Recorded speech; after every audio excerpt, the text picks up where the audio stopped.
ओ भाई, तू 1 घंटे में क्या खा रहा था ऐसा भाई? मैं भाई सो के उठाऊं दोबारा। क्या उठाऊं दोबारा? Very good. हाँ, मीटिंग। हर्ष भाई मैं तुम्हारा तो था यार। तुम्हारा क्या? सिर्फ ऑडिट खत्म हुआ है या सब खत्म हो गया? Audit F. ऑडिट और एफआर, ओके। हमें ये पढ़ लिया है, कहना भाई बता दे जल्दी जल्दी। अरे बता दे यार, एक्सप्लेन नहीं होगा भाई अब वैसे। अरे ब्रीफ एक्सप्लेन दे मत दे, कर, ब्रीफ। ब्रीफ ब्रीफ दे दे। हम्म। समरी। भाई, कुछ कर फायदा नहीं है स्टार्ट भाई हर्ष इसका। भाई। ओसी ओसी ओसी में जाकर कोई फायदा नहीं है, कोई बोलना नहीं सीखा। हाँ। बोलना पैसे सब वापस, आता है भाई अब। अगर ऑडिट पैसे मुझे ही वापस, आता होता तो मैं ना एक्सप्लेन कर देता तेरी जगह। पैसे बर्बाद हुए ओसी के। नहीं नहीं, बोलना तो उसी से पहले भी आता था यार। हाँ, ठीक है। कन्नव तो स्मार्ट है बोलने में। भाई, मुझे लग रहा है भाई 9 बजे भी मॉर्निंग होती नहीं है। हाँ, बताओ। और ग्रुप में सब इतने एक्टिव थे, ऐसे ऐसे नहीं ये टाइम रख लो वो टाइम रख लो। चलो हम ही शुरू करते हैं, नहीं आने वाले 9:05 हो चुके हैं, बढ़िया है। मैं जल्दी जल्दी तुम्हें ब्रीफ दे देता हूँ, बाकी एक रिकॉर्डिंग पड़ी है जो हमने करा था, इसकी भी रिकॉर्डिंग हो रही है, तो तुम वो देख लेना। मैं तुम्हें इतना बता देता हूँ कि तुम्हें जो हम पढ़ रहे हैं वो समझ आए। हम्म। ठीक है? तो हम दो सौ हम्म। चालीस पढ़ रहे हैं। इसमें क्या है कि ऑडिटर की रिस्पॉन्सिबिलिटी होती है कि वो जब ऑडिट करने जाएगा तो उसको आइडेंटिफाई करना है, किसी भी ऑडिट में जाएगा तो उसे आइडेंटिफाई करना होगा कि कितना रोमम है फ्रॉड के रिलेटेड, मतलब कि फ्रॉड होने के चांसेस कितने हैं। ठीक है? क्या क्या, कितना रिस्क ऑफ मटेरियल में स्टेटमेंट है कि इस एंगेजमेंट में फ्रॉड है। और इसके लिए 240 के कुछ ऑब्जेक्टिव्स हैं। पहला ऑब्जेक्टिव यही है कि आप रोमम फाइंड करो ड्यू टू फ्रॉड, कितना चांस है फ्रॉड होगा। उसके बाद दूसरा, आप SAAE ऑब्टेन करो, जितना आपको लग रहा है ना कि ये चांसेस, ये यहाँ फ्रॉड हो सकता है और यहाँ फ्रॉड होने के इतने इतने लाइक्लीहुड है। तो उस जब आपको लाइक्लीहुड पता लग जाएगा, मतलब कि असेस कर लोगे आप कितना रोमम है, उसके बाद आप उसके लिए अपने SAAE ऑब्टेन करो, मतलब कि यहाँ पर फ्रॉड है कि नहीं है। और वो कैसे करोगे? आप ऑब्टेन रिस्पॉन्सेज प्रिपेयर करके। रिस्पॉन्सेज ऑडिटर जो भी अपने वो इस्तेमाल करता है, क्या कहते हैं हम उसे, सीजर्स। टेक्निक्स, जो भी प्रोसेस करता है उन सबको हम कहते हैं रिस्पॉन्सेज। तो जो भी वो रिस्पॉन्सेज लगाएगा इन एरियाज पे जहां पर उसे लग रहा है कि रिस्क है कि फ्रॉड हो सकता है, और उनके लिए वो SAE ऑब्टेन करेगा कि यहाँ पर रिस्क है कि नहीं है। एक बार अगर उसे रिस्क मिल गया तो उसे रिस्पॉन्ड करना होगा उस रिस्क के रिलेटेड, कि या तो वो अपनी रिपोर्ट मॉडिफाई कर दे या फिर एंगेजमेंट छोड़ दे। और अगर रिपोर्ट को मॉडिफाई कर रहा है तो अगर किसी को कम्युनिकेट करना है, ऐसी रेगुलेटरी अथॉरिटीज, तो उनको कम्युनिकेट कर दे। कोई प्रॉब्लम इसमें? नहीं। क्या तेज हो गया ज्यादा, क्योंकि हमने बहुत डिटेल में पढ़ा है उस 1 घंटे में। ठीक है, ठीक है? थोड़ा बहुत ब्रीफ ले ली गया। ठीक है, ठीक है। अगला क्या है? मिसस्टेटमेंट। मिसस्टेटमेंट जो फ्रॉड से होती है और जो एरर से होती है, उन दोनों में डिफरेंस क्या होता है? तो जो मिसस्टेटमेंट फ्रॉड से होती है वो इंटेंशनल होती है, जो एरर से होती है वो अनइंटेंशनल होती है। तो इसमें क्या होता है कि हो सकता है MCQ आ जाए एग्जाम के अंदर कि ये फ्रॉड हुआ है और ये एरर हुआ है, so which one is more, what is the difference between both and which is more hard to detect. So आप उसमें ऑप्शन हो सकता है कि इंटेंशनल, अनइंटेंशनल और मोर हार्ड टू डिटेक्ट हो सकता है फ्रॉड। क्योंकि फ्रॉड अगर कोई करेगा तो उसको छुपाने के लिए बहुत काम करेगा, अगर एरर हुआ है तो उसको छुपाने के लिए कुछ नहीं होगा। राइट? हम्म। ठीक राइट। है? अगला है हमारा definition of fraud. Definition of fraud हमें बोलती है कि फ्रॉड क्या है। अगर तुम्हें किसी को एक्सप्लेन करना है फ्रॉड क्या है, तो फ्रॉड एक इंटेंशनल एक्ट है जो हमने ऊपर देखा। राइट?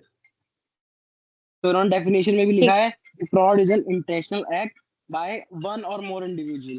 फ्रॉड एक इंटेंशनल एक्ट है, ये एक इंसान भी कर सकता है या एक और ज्यादा लोग भी कर सकते हैं। अब कौन कौन कर सकता है? फ्रॉड पूरी दुनिया में कोई भी कर सकता है। इन्होंने इसको कैसे कवर किया? इन्होंने कहा ये बंदा जो वन और मोर है, ये मैनेजमेंट में से हो सकता है, ये TCWG में से हो सकता है, ये एम्प्लॉय में से हो सकता है, और हो सकता है कि थर्ड पार्टी हो। तो पहले इन्होंने फर्म को कवर किया, जिस कंपनी को कवर किया कि मैनेजमेंट, TCWG, एम्प्लॉय सब कवर हो गए। और आउटसाइड कवर करने के लिए इन्होंने बोल दिया थर्ड पार्टी। राइट? राइट। ठीक है। उसके बाद इन्होंने बोला कि फ्रॉड कैसे होता है।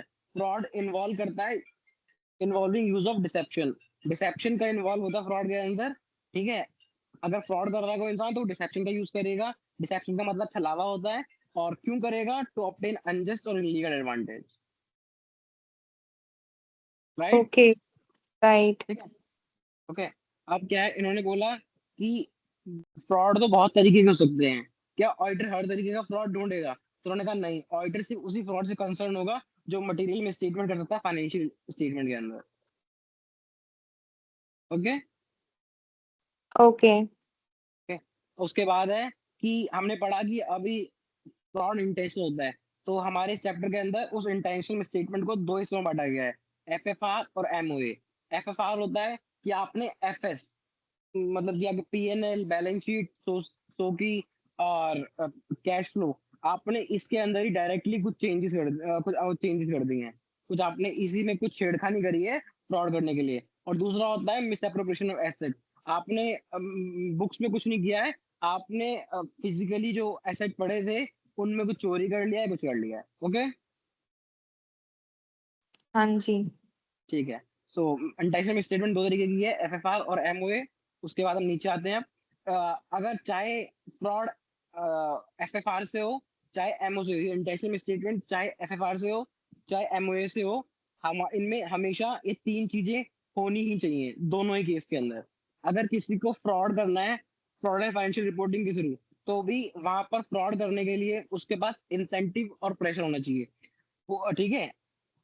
और उसके पास ठीक है। अपॉर्चुनिटी होनी फाइनेंशियल चाहिए। हर्ष, हाँ। फ्रॉडलेंट फाइनेंशियल रिपोर्टिंग मैनेजमेंट करता है ना, हाँ, मैनेजमेंट और करता है। एसेट वाला एम्प्लॉय करता है। एम्प्लॉय भी कर सकता है, मैनेजमेंट भी कर सकता है, दोनों कर सकते हैं। दोनों मिल सकते हैं, ठीक है। ठीक है। और अब क्या है, एफएफआर के अंदर तीन एलिमेंट्स, दोनों के अंदर तीन एलिमेंट्स ये होने ही चाहिए। ठीक है। इसके बिना फ्रॉड नहीं किया सकता। पहला इंसेंटिव और प्रेशर, दूसरा अपॉर्चुनिटी, तीसरा सम रैशनलाइजेशन। अब इसका मतलब क्या हुआ? अगर किसी को फ्रॉड करना है तो उसमें या तो उसके ऊपर प्रेशर होना चाहिए कि उसे ये काम करना है इसलिए फ्रॉड कर रहा है, या उसका कुछ फायदा होना चाहिए, इंसेंटिव होना चाहिए, इसलिए फ्रॉड करेगा। दूसरा, उसे फ्रॉड करना है, उसकी इंसेंटिव और प्रेशर है पर अपॉर्चुनिटी नहीं है तो फ्रॉड नहीं कर पाएगा।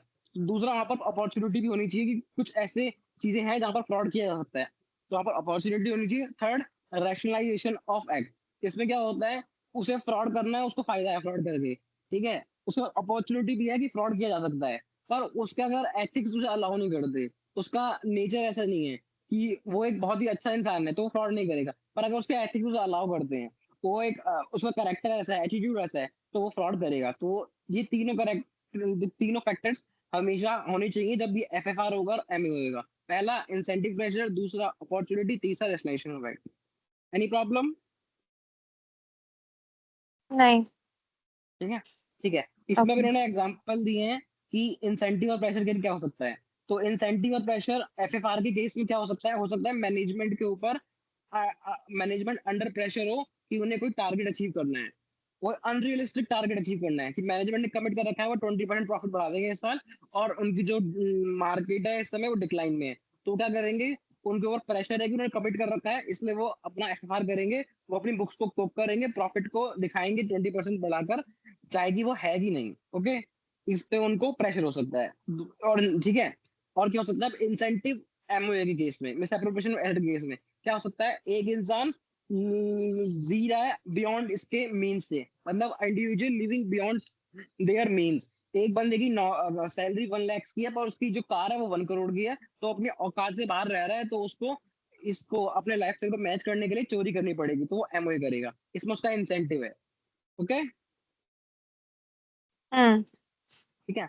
अगला है प्रिसीव्ड अपॉर्चुनिटी। अब प्रिसीव अपॉर्चुनिटी में क्या होता है, एक इंडिविजुअल है जिसको भरोसा है कि जो इंटरनल कंट्रोल कंपनी लगा रखे हैं वो उनको ओवरराइड कर सकता है, या वो इस पोजीशन में है और उसको ऐसी कि उस पर लोग भरोसा करते हैं, या फिर उसको नॉलेज है कि यहाँ पर कोई दिक्कत है और मैं फ्रॉड कर सकता हूँ। ओके। जैसे कि अगर इन्वेंट्री है तो उसका, या तो उस पोजीशन में है कि वो इन्वेंट्री का गार्ड है, उसमें कोई चेक ही नहीं करता तो वो आराम से चोरी कर सकता है, या फिर उसे लगता है कि गार्ड तो है और कैमरास तो लगे हैं, पर ये एक ब्लाइंड स्पॉट है और गार्ड से सेटिंग कर रखी है, तो वो चोरी कर सकता है। ओके। अच्छा। ठीक है। हम्म। अगला है हमारा इंडिविजुअल, जो रेशनलाइजेशन ऑफ एक्ट का। तो हो सकता है एक इंडिविजुअल जो फ्रॉड कमिट कर रहा है उसका एटीट्यूड ऐसा, करेक्टर ऐसा, एथिकल वैल्यूज ऐसी है कि उसे अलाउ कर रही है कि आप फ्रॉड कमिट कर सकते हो, मतलब कि एक बुरा इंसान है। या फिर एक अच्छा इंसान है, एक ऑनेस्ट इंडिविजुअल है, वो भी फ्रॉड कमिट कर सकता है अगर वहां पर उस पर सफिशिएंट प्रेशर डाला जाए तो। ओके। डन। ओके, अब हम आ गए हैं एफएफआर। एफएफआर होता क्या है? तो एफएफआर के लिए हमारे पास एक डेफिनेशन है। डेफिनेशन बोलती है एफएफआर इन्वॉल्व्स इंटेंशनल मिसस्टेटमेंट। हमने देखा था इंटेंशनल मिसस्टेटमेंट की दो टाइप है, ये एफएफआर और एमओए। तो उन्होंने उसको शुरू डेफिनेशन का ऐसे ही करा है, एफएफआर इन्वॉल्व्स इंटेंशनल मिसस्टेटमेंट। अभी इंटेंशनल मिसस्टेटमेंट कैसे कैसे होती है उसका एग्जांपल दे रखा है इन्होंने, इंक्लूडिंग ओमिशन ऑफ अमाउंट और disclosure in the FS to deceive financial statement users. मतलब कि ये जो इंटेंशनल स्टेटमेंट है इसके अंदर क्या कर सकते हैं, वो एफएस के अंदर कोई अमाउंट को या तो ओमिट कर सकते हैं या फिर किसी डिस्क्लोजर को ओमिट कर सकते हैं। ठीक है, और क्यों ओमिट करेंगे? ताकि वो जिसको ये एफएस यूज करना है, यूजर्स को इसके, उसको डिसीव कर पाए। ओके, और कौन करता है ये? It can be caused by the efforts of management. ये मैनेजमेंट के एफर्ट्स से हो सकता है। ऐसा क्यों है? क्योंकि जो कभी अभी तुम्हारे पास भी एक्सेस नहीं होगा, क्या तुमने देखा होगा, क्या कोई भी अकाउंट में एंट्री पास कर सकता है जाकर? कोई भी जन एंट्री पास कर सकता है? कोई भी ऐसी एंट्री पास होती है? नहीं। मैनेजमेंट के ही कंट्रोल में होता है कि वो कोई एंट्री पास कर सकते हैं, वो कोई छेड़खानी कर सकते हैं उस अपने रिकॉर्ड्स के अपने एफएस के साथ। राइट, इसलिए यहाँ पर सिर्फ मैनेजमेंट आ सकती है, एम्प्लॉय नहीं आ सकता। ओके, ठीक है। हाँ ठीक है। जी। It can be caused by efforts of management to manage earning in order to deceive financial statement user। और ऐसा वो क्यों करना चाहते हैं? ताकि वो इन्फ्लुएंस कर पाए जो फाइनेंशियल स्टेटमेंट यूजर्स हैं उनका पर्सपेक्टिव टुवर्ड्स देयर परफॉर्मेंस और their profitability. Okay, hmm. Hmm. Chat on नहीं है, ये क्या कह रहा है? देखो चैट दिखेगी कैसे? Chat chat chat chat chat chat पे नीचे चैट पे 3 डॉट्स। क्या तुम लोग रिप्लाई नहीं कर पा रहे उसके अंदर? क्यों करना है रिप्लाई? मैं तो हाई लिखा है, देखो आया क्या? नहीं आया। हम्म, मेरे ख्याल से ना प्रॉब्लम ये है कि मैं जिस आईडी से हूँ वो आईडी है स्कूल की। ऑफिस की। स्कूल की, ठीक है। अब स्कूल की आईडी में,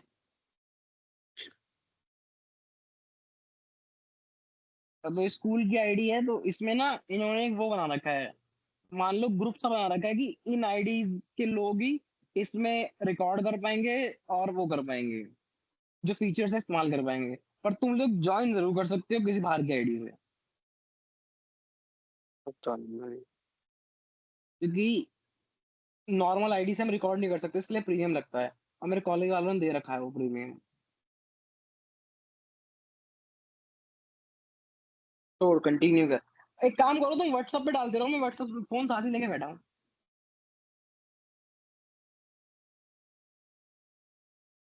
ठीक है, ओके। हम कहाँ थे? हम थे एफएफआर पे। तो हमारा एफएफआर क्या था? इंटेंशनल मिसस्टेटमेंट है। इंटेंशनल मिसस्टेटमेंट का एग्जांपल डाल रखा है कि आप ओमिट कर दो या तो अमाउंट या तो डिस्क्लोजर एफएस में से। कौन कर सकता है? मैनेजमेंट कर सकती है।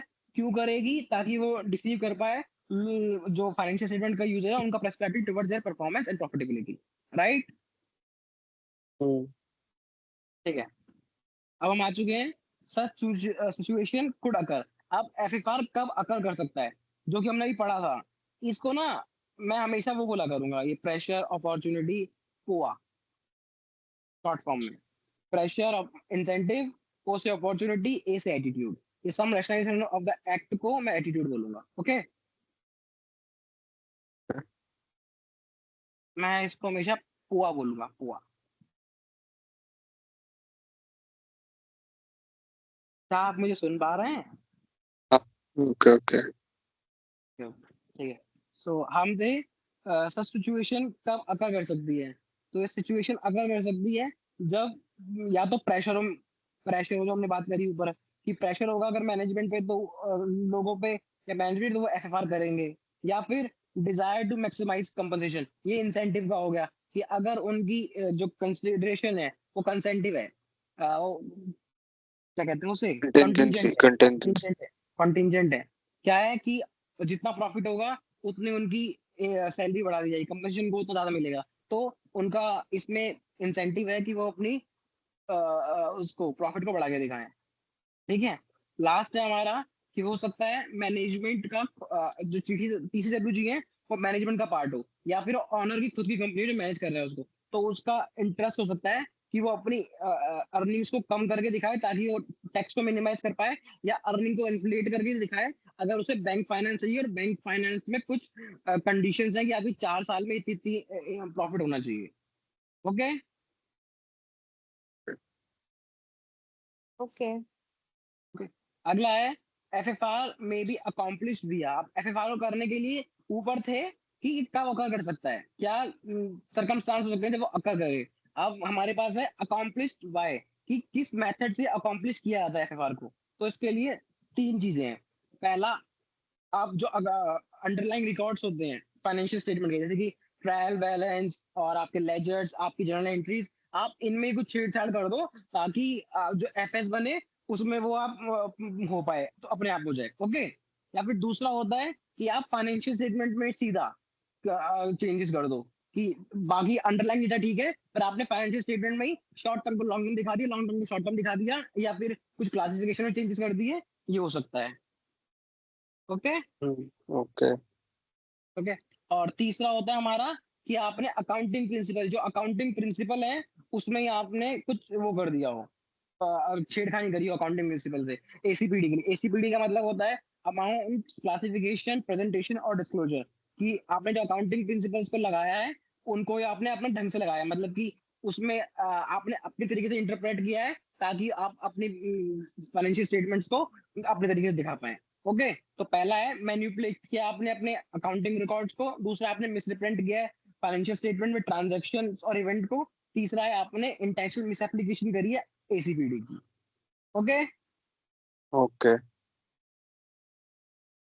ठीक है, अब हम आ चुके हैं एफएफआर। अब क्या होता है कि ना, आप किसी कंपनी में गए और वहां पर आपने देखा कि कंट्रोल्स हैं, बहुत अच्छे कंट्रोल्स हैं, आपको लगा कि इस कंपनी में इतने अच्छे कंट्रोल्स हैं कि फ्रॉड हो ही नहीं सकता, पर तब भी एक चांस है जिसने फ्रॉड बनाए हैं वो उन्हें ओवरराइड कर सकता है। इसलिए आपको जब भी आप ऑडिट पे जाएंगे आपको हमेशा इस चीज को हमेशा देखना है कि कितने चांसेस हैं मैनेजमेंट ओवरराइड कंट्रोल के लिए, मैनेजमेंट ओवरराइड कर जाए कंट्रोल, और उसको आपको चेक भी करना है, चाहे चांसेस कम है तब भी आपको कुछ प्रोसीजर परफॉर्म करनी होती है हमेशा। तो पहले यहाँ पर हम देखेंगे कि क्या क्या टेक्निक्स हैं जिससे मैनेजमेंट ओवरराइड करती है कंट्रोल्स को। ओके, एफआर के अंदर हम्म, क्या सही समझ आ रहा है कुछ? हाँ हाँ हाँ। तेरे को तो आ ही रहा है, बाकियों का दिक्कत है। हाँ हाँ।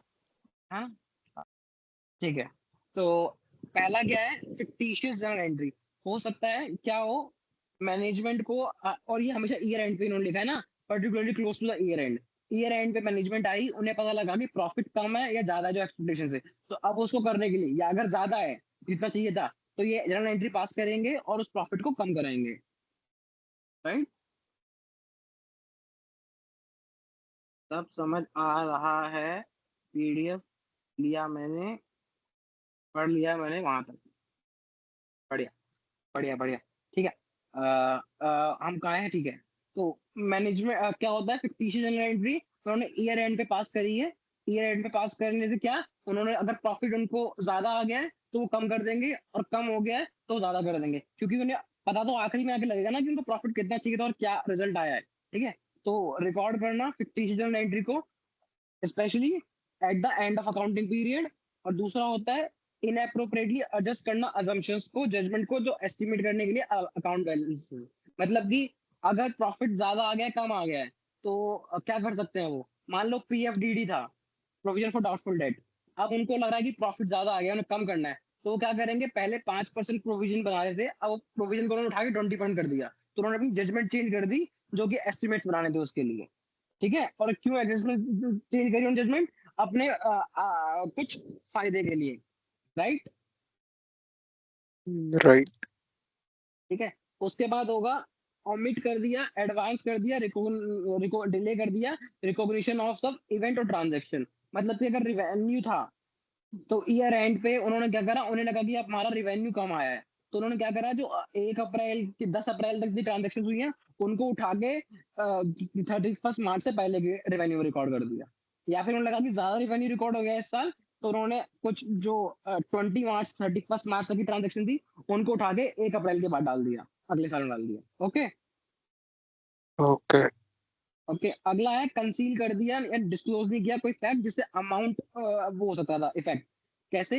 मान लो कि अब वो कंपनी गोइंग कंसर्न पे नहीं रही है, गोइंग कंसर्न पे रही है पर उन्होंने डिस्क्लोज नहीं करा कि हम गोइंग कंसर्न पे नहीं है, उन्होंने अभी भी लिख रखा है कि we are at going concern, तो जो भी अमाउंट रिकॉर्ड हो रहा है वो गोइंग कंसर्न के हिसाब से हो रहा है। पर अगर ये दिखाते कि we are not going concern तो सारे अमाउंट उस पर रिकॉर्ड होते हैं लिक्विडेशन बेसिस पे, तो उन्होंने ये फैक्ट डिस्क्लोज नहीं करा। ओके, नेक्स्ट है हमारा एंगेज कर रहे हैं वो किसी कॉम्प्लेक्स ट्रांजेक्शन के अंदर, उन्होंने किसी कॉम्प्लेक्स ट्रांजेक्शन में इन्वॉल्व इसलिए हुए हैं ताकि वो मिसरिप्रेजेंट कर पाए अपनी फाइनेंशियल पोजीशन। ओके, नेक्स्ट है उन्होंने ऑल्टर करे हैं टर्म्स को जो सिग्निफिकेंट एंड अनयूजुअल ट्रांजेक्शन है, वो अपने रिलेटेड पार्टी के साथ उन्होंने कुछ ट्रांजेक्शन करी है सिग्निफिकेंट है और अनयूजुअल है, मतलब ये outside the course of business है, नॉर्मल बिजनेस है। ओके, लेंथ पे नहीं है। यार कोई ओके ज्वाइन कर रहा है, एक बार लॉबी चेक कर ले। करता हूँ।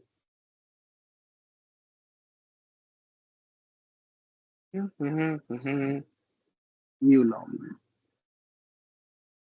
एडमिट हो।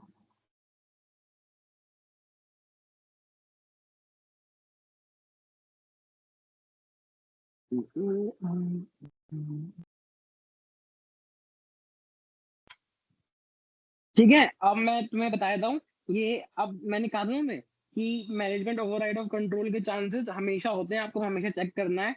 आप जब भी जाएंगे चाहे रिस्क कम हो या ज्यादा हो, ऐसा कहाँ लिखा है? ऐसा इसी चैप्टर में लिखा है, और वो ये रहा, irrespective of the auditor's assessment of the risk of management override of control, the auditor shall design and perform audit procedures।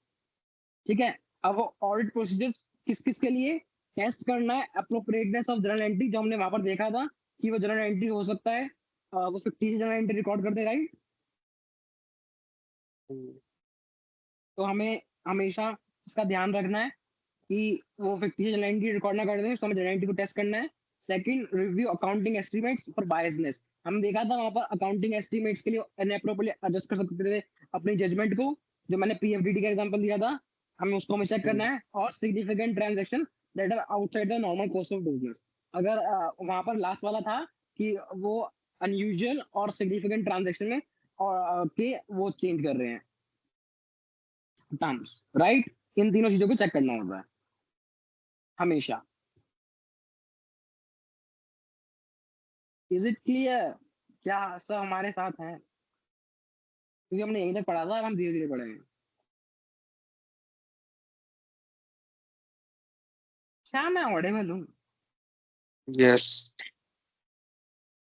Kanika, क्या आपको यहाँ तक समझ आया यस है? यस। अब हम धीरे धीरे जाएंगे, यहाँ तक कोई प्रॉब्लम तो नहीं है ना? नहीं। ठीक है, ओके। और दिशा यहाँ पर है,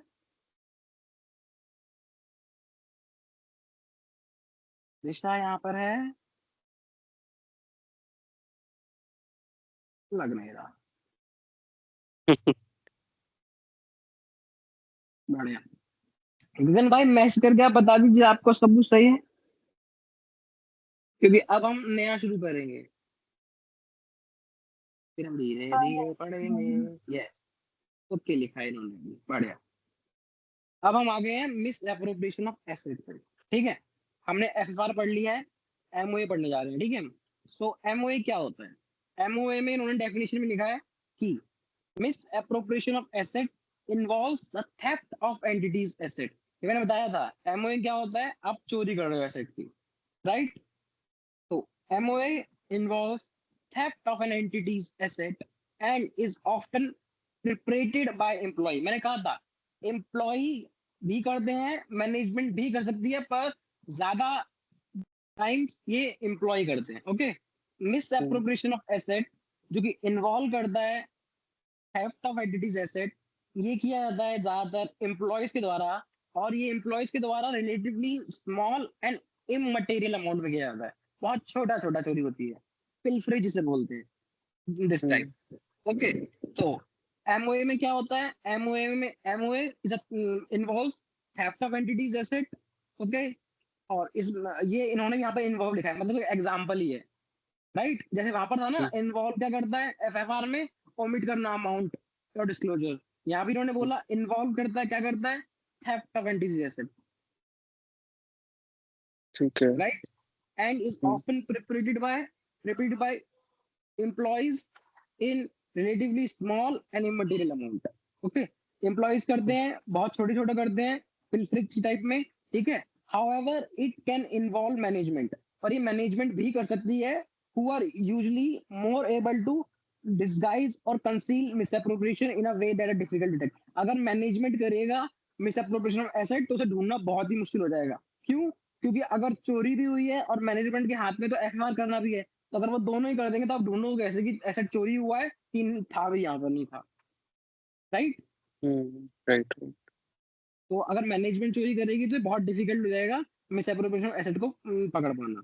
अब इन्होंने कहा कि जैसे हमने एफआर में देखा था कि उसको करने के तरीके क्या है, वो कैसे अकम्प्लिश होता है, वो 3 तरीके से अकम्प्लिश होता है, ये वाला 4 तरीके हैं इसके। इसका पहला है एम्बेजलिंग रिसीट।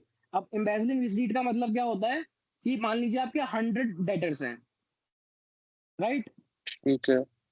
तो अब क्या हुआ, एक डेटर ने पैसे दिए और कैशियर ने पैसे रखे, पर कैशियर ने अब तक उसका नाम नहीं, उसके आगे वो नहीं किया क्रेडिट कि इसने पैसे आ गए हैं। उसने उठाए अपनी जेब में डाल लिए और रख लिए।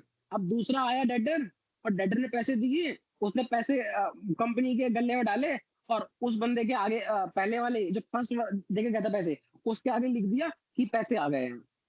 ओके, तो इससे क्या होगा, उसने उस पूरी चेन में से एक बंदे के पैसे निकाल लिए हैं। साइकिल ओके, चलता रहेगा।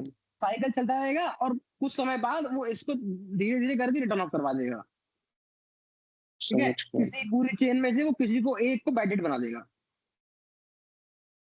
Got it. Got it. अगला है स्टीलिंग ऑफ फिजिकल एसेट। ये बहुत अच्छे से समझ पाओगे, तुमने अभी तक कुछ चोरी की है अपने वहां से, स्टेपलर, पेज निकाले हो, पेन उठा लाए हो, हाईलाइटर उठा लाए हो, कुछ करा अब तक? बताते नहीं है भाई ऐसा। बताते नहीं, ठीक है। हम्म, ठीक है, तो स्टीलिंग ऑफ फिजिकल एसेट जो तुम लोग कर रहे हो, प्रैक्टिकल एग्जांपल है हमारे पास, ठीक है। अगला है हमारा पास causing an entity to pay goods and service which are not received by entity।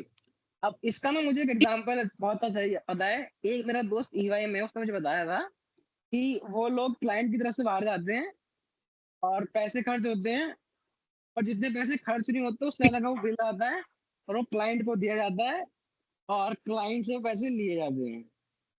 Hmm, okay, तो causing an entity to pay for the good and services not received। Okay, अगला है हमारे पास using entity assets for personal use. ये तो हम करते करते हैं ऑफिस के लैपटॉप में क्लासेस चलाना, राइट। राइट। तो हमारे पास 4 तरीके से हो रहा है ये, embezzle receipt, stealing physical asset, causing entity to pay for good and service not received, using an entity asset for personal use। Any problem? No. बाकियों से ही पूछ लेते हैं, एनी प्रॉब्लम? नो। नो। ये वाली स्पीड तो ठीक है ना?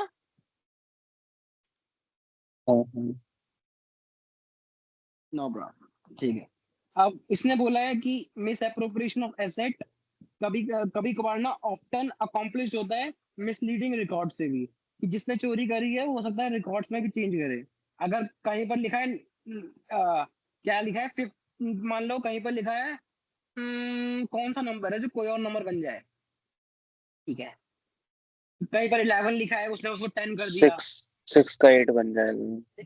6 भाई बढ़ाएगा थोड़ी, चोरी करनी है। सॉरी। हाँ, तो हो सकता है कि वो 1 को 0 कर दे, ठीक है। 10 था तो 1 को 0 कर दिया उसने, 11 था 1 को 0 कर दिया, तो ये हो सकता है। तो वो कह रहे हैं कि बहुत बार जब कोई बंदा मिसअप्रोप्रिएट करता है एसेट को, तो वो उसके लिए मिसलीडिंग रिकॉर्ड्स भी रखता है और डॉक्यूमेंट्स भी रखता है, ताकि वो कंसील कर पाए उस एक्ट को कि एसेट मिसिंग है या एसेट को प्लेज किया गया है, ये पता ना लगे लोगों को। ओके, ठीक है। और ऑडिटर हो सकता है कि उसे फ्रॉड मिल जाए, पर उसकी जिम्मेदारी नहीं है कि वो उस पर लीगल एक्शन भी करे, कि किसी ने फ्रॉड किया है तो पुलिस में कॉल कर दे, उसका ये काम नहीं है। ठीक है, ठीक है। तो क्या करीना बताएगी एग्जांपल्स क्या क्या थे और क्या क्या उसने एमओए में सीखा है, क्योंकि हम रटते जा रहे हैं। तुम्हारे को हमने पहले रटा नहीं, पर कनव से पूछ रहा हूं, मैं रटा था उससे पहले।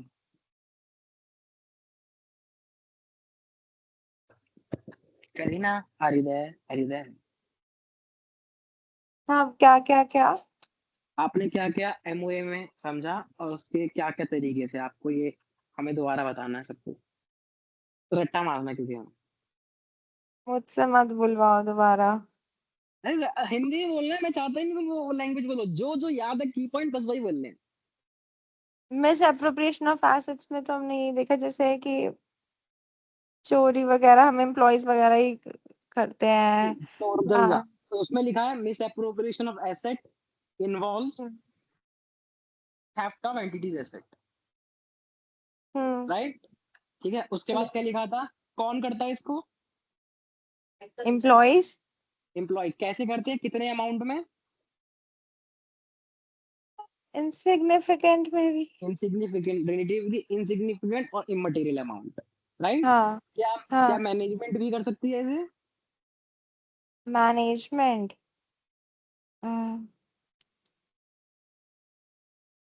May be. यहाँ पे लिखा था ना, कि यहाँ पे लिखा है देख, however it can also involve management, management भी कर सकती है, और अगर मैनेजमेंट करेगी तो वो छुपाने के लिए ज्यादा, उसे ढूंढना ज्यादा मुश्किल हो जाएगा, क्योंकि वो कंसील ज्यादा अच्छे से कर सकते हैं, राइट? हाँ, मतलब फ्रॉड की तरह हो गया। राइट, तो can you repeat this? Misappropriation of asset involves या मतलब मैं हिंदी में ही बोलूंगी, मैं थेफ्ट बोलना ऑफ कोई एंटिटी नहीं एसेट, बोलूंगी। हाँ हाँ हाँ, वो दिक्कत नहीं है। Management, misappropriation of asset involves theft of theft entity theft. asset, हाँ, इन्वॉल्विंग मतलब involves जो भी theft of entity asset। कौन करता है? Employees and management. हाँ, कितने अमाउंट में करते हैं?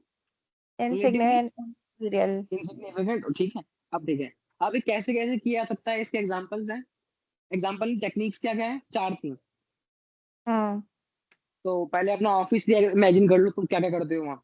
ऑफिस वाला वो पेन वेन बता रहा। हाँ, तो उसको क्या कहते हैं, स्टीलिंग ऑफ एंटिटी एसेट। ठीक है, फिजिकल एसेट्स। हाँ, physical asset and intellectual property, वो याद कर लोगे। पहले क्या है, पहला क्या है, स्टीलिंग। दूसरा क्या है, एम्बेजलिंग। एम्बेजलिंग रिसीट। इसमें क्या था कि वो डेटर वाला बताया था मैंने, चेन होती है उसमें से एक को निकाल लेते हैं, फिर उसको बैडेड कर देते हैं आगे जाकर, हाँ। राइट? हम्म। अगला क्या है, एसिड्स को यूज करना पर्सनल यूज के एसेट को लिए। यूज करना, yes, using entity asset for personal use. अब लास्ट बचा है कॉजिंग एन एंटिटी टू पे। पे, ये जो तुम अपने बिल्स के साथ करते हो, कि कन्वेंस को बड़ा बड़ा के दिखाते हो। कॉजिंग इन एंटिटी टू पे for the asset not receive by entity. ठीक है। ठीक है ना? हम्म। तो याद हो गया ना ये? हम्म। ठीक है, अब हम चलते हैं आगे। whose primary responsibility is to prevent and detect fraud। किसकी जिम्मेदारी है कि वो फ्रॉड को ढूंढे और उसे प्रिवेंट करे? क्या ऑडिटर की मैनेजमेंट। जिम्मेदारी है? नहीं नहीं, नहीं। ऑडिटर की जिम्मेदारी, ये मैनेजमेंट और टीसीडब्ल्यूजी की जिम्मेदारी है, राइट? तो यहाँ राइट। पर लिखा है प्राइमरी रिस्पॉन्सिबिलिटी फॉर प्रिवेंशन और detection fraud rest with both TCWG as well as management. It is important that management, with oversight of TCWG, place a strong emphasis on fraud prevention। तो इन्होंने क्या करना है, management और TCWG को दो काम करने हैं, फ्रॉड प्रिवेंशन करना है और फ्रॉड डेटरेंस करना है। अब फ्रॉड प्रिवेंशन का मतलब क्या है, आप ऐसे अपॉर्चुनिटी ही मत दो कि फ्रॉड हो पाए। ओके, ठीक है ठीक है। ये पूछ रहा है टीसीडब्ल्यूजी और मैनेजमेंट में क्या डिफरेंस होता है। तो टीसीडब्ल्यूजी और मैनेजमेंट में फर्क होता है, तेरे लिए एक बहुत अच्छी बात है कि कल मैंने ना इसकी डेफिनेशन कहीं से उठाई है।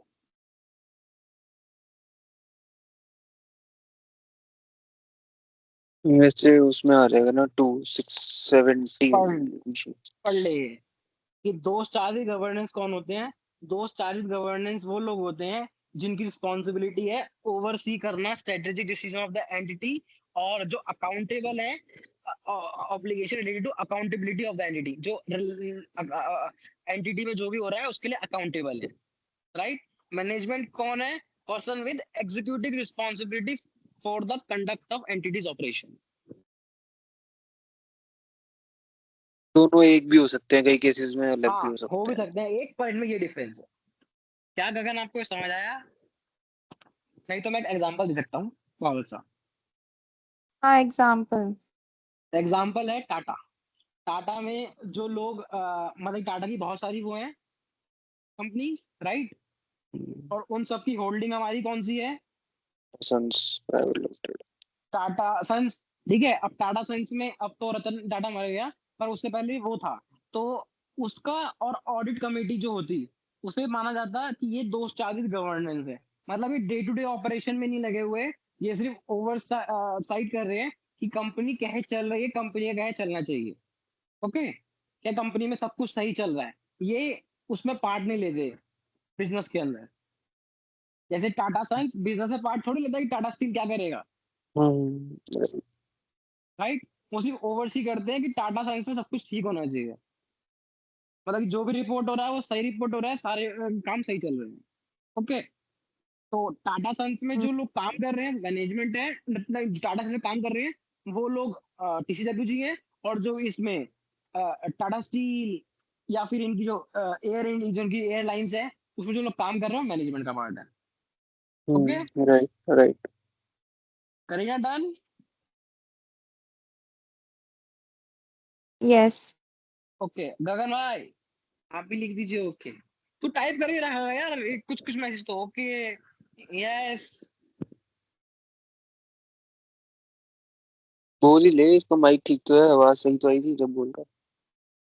ओके बोलेगा नहीं, ठीक है। तो हमारा वो क्या है, मैनेजमेंट और टीसीडब्ल्यूजी को हम्म, किस पे ध्यान देना है? फ्रॉड प्रिवेंशन पे, कि हमें ऐसी अपॉर्चुनिटीज ही ना दे अपनी पूरी कंपनी में कि कोई फ्रॉड कर पाए, ओके। और दूसरा होता है फ्रॉड, ये date. CEO management, CEO CFO management, board of directors, हाँ कह सकते हैं बोर्ड ऑफ डायरेक्टर आरटीसीडब्ल्यूजी, और वो होते हैं, राइट। राइट। ये लो सोनिया का हो रहा है,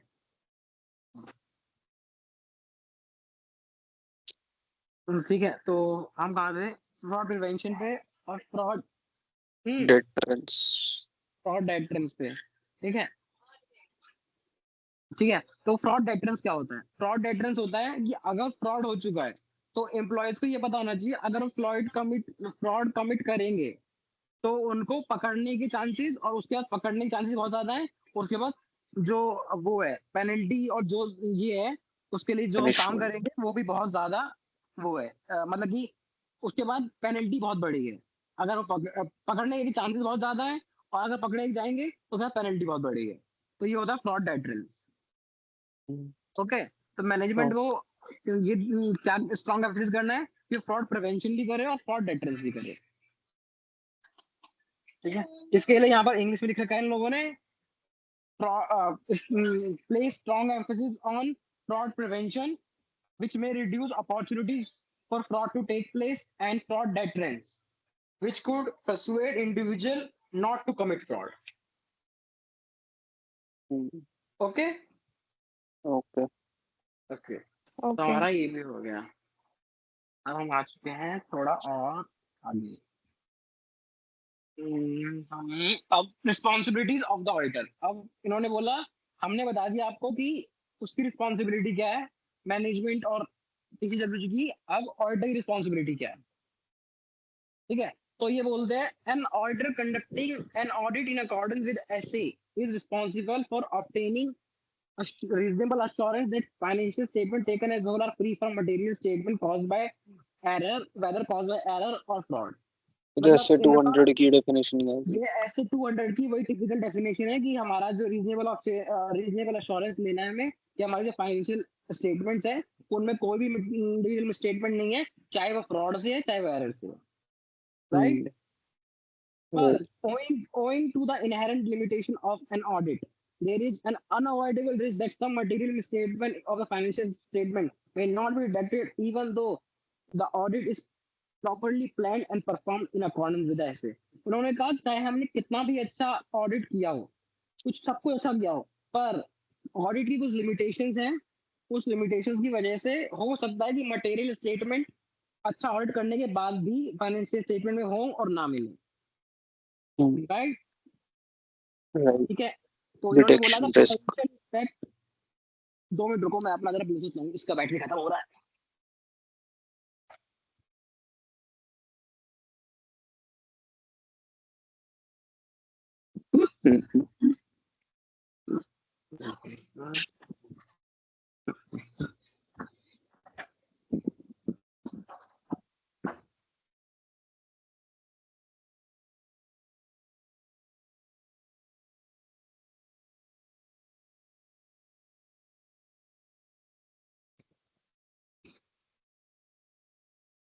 ठीक है, एम आई ऑडिबल? ठीक है, तो हम थे कि रिस्पांसिबिलिटी ऑडिटर की क्या है? ऑडिटर की रिस्पांसिबिलिटी है कि उसे ऑब्टेन करना reasonable assurance that financial statement are free from material misstatement whether due to fraud और error.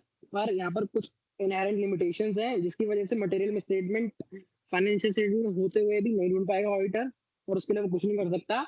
A potential impact of inherent limitation are particularly significant in case of misstatement resulting from fraud। मैंने कहा था ना कि अगर fraud होगा तो ढूंढना ज्यादा मुश्किल है एरर के मुकाबले, और यही वो लाइन लिखी है कि potential effect of inherent limitation, कि उसे नहीं मिलेगा मटेरियल मिसस्टेटमेंट फाइनेंशियल स्टेटमेंट के अंदर, वो ज्यादा है जब मिसस्टेटमेंट फ्रॉड से हुई है। ओके ओके, अब क्या है? The risk of not detecting a material misstatement resulting from fraud is higher than the risk of not detecting one resulting from error। कोई प्रॉब्लम नहीं इस Right. लाइन में? This is because fraud may involve sophisticated and carefully organized scheme designed to conceal it। ठीक है, मतलब कि मैं बताया था ना कि फ्रॉड अगर करेंगे तो पूरा वो करेंगे, क्या कह सकते हैं उसे, पूरा मेक श्योर करेंगे कि इस फ्रॉड को वो लोग ना पकड़ पाए, कवर अप करने के लिए सब कुछ करेंगे जो सब कुछ करेंगे। नेसेसरी है। ठीक है, such as forgery, deliberate failure to record transaction, intentional misrepresentation being made to the auditor, ये सब वो कर सकते हैं। Okay, such attempt at concealment may be even more difficult to detect when accompanied by collusion। और जो ये वो है कंसीलमेंट, ये बहुत ही ज्यादा वो हो सकती है कि ऑडिटर को ना ही मिले, बहुत डिफिकल्ट हो सकता है डिटेक्ट करना जब कॉल्यूजन हो। मतलब अगर कॉल्यूजन है तो ऑडिटर अगर इंक्वायरी कर रहा है, ऑडिटर इंस्पेक्शन कर रहा है, तो उसको फायदा ही नहीं होगा। इंक्वायरी करके सब लोग एक ही चीज बोल रहे हैं कि कोई सब कुछ सही चल रहा है, सब कुछ सही चल रहा है, सब कुछ सही चल रहा है, तो फिर पकड़ना और भी मुश्किल हो जाएगा। ठीक है, collusion may cause the auditor to believe that audit evidence is persuasive rather when it is in fact false। collusion से ऑडिटर को लग सकता है कि जो ऑडिट एविडेंस उसने इंक्वायरी करी, उसने देखा सब लोगों ने बोला बढ़िया काम कर रहे हैं, कोई दिक्कत नहीं है, कोई प्रोसीजर में कोई दिक्कत नहीं है, सब फॉलो हो रहे हैं प्रोसीजर्स, तो उसे लगेगा ना बहुत सही काम हो रहा है कंपनी के अंदर, उसे वो लगेगा ऑडिट एविडेंस परसुएसिव है, पर तब वो नहीं है, वो सब कॉल्यूड हो रखे हैं।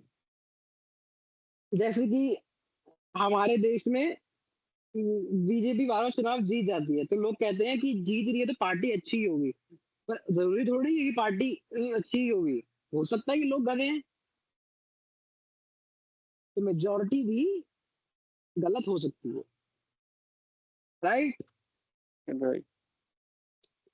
तो गगन भाई समझ आया अभी तक? Kareena, any problem? नो। ठीक है, तो आप बता सकते हैं हमने उसके बाद क्या पढ़ा है एमओए के बाद? मुझे ही बताना है इसमें भी। हाँ, तो मुझे लग रहा है कि एक तो बोल नहीं सकता इनमें से, हम्म। और एक बीच बीच में गॉट इट क्या ही रहा है, तो हमारा सिर्फ थर्ड व्यूअर है जो बचता है।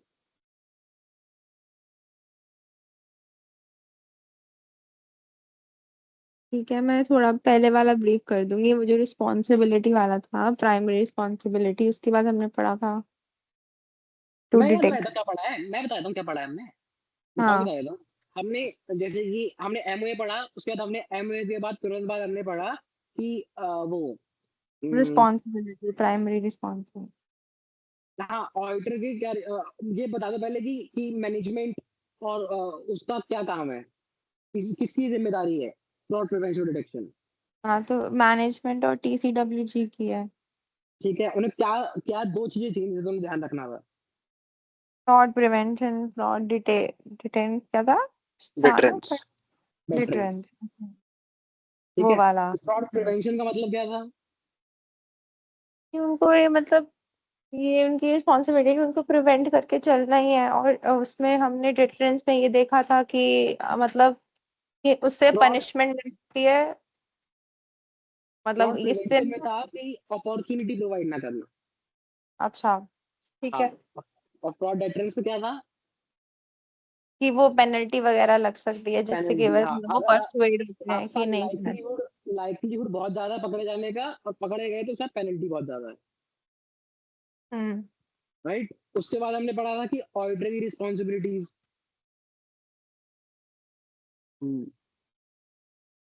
Right, right. हम्म। वो क्या थी?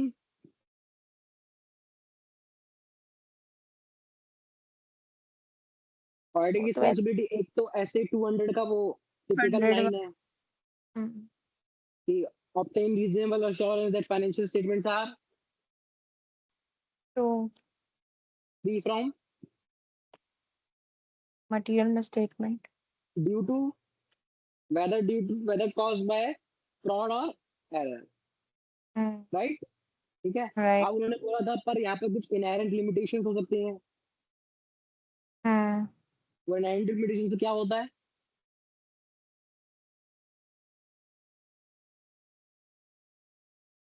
उस इनहेरेंट लिमिटेशन से क्या होता है कि फ्रॉड है, मटेरियल मिसस्टेटमेंट है, तो पकड़ी नहीं जाएगी।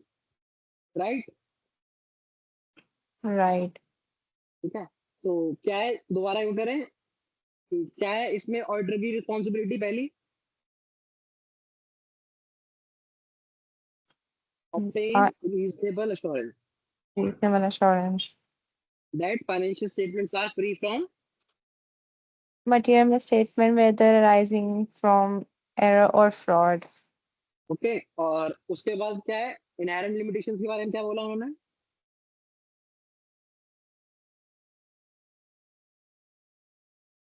इनहेरेंट लिमिटेशंस मैंने क्या बोला है? आई। इनहेरेंट लिमिटेशन उन्होंने बोला है कि इनहेरेंट लिमिटेशन हो सकती है, चाहे इनहेरेंट लिमिटेशन है कि मटेरियल मिसस्टेटमेंट हो सकती है एफएस के अंदर जो कि ना मिले, पर हो सकता है ऑडिट बहुत ढंग से हुआ तब भी मटेरियल मिसस्टेटमेंट जो एफएस में है वो ना मिले। Right, right. material misstatement not detected even though the audit was performed क्या कह सकते हैं meticulously, कुछ भी। Okay, right. राइट। मैं करीना के साथ रखना है, करीना।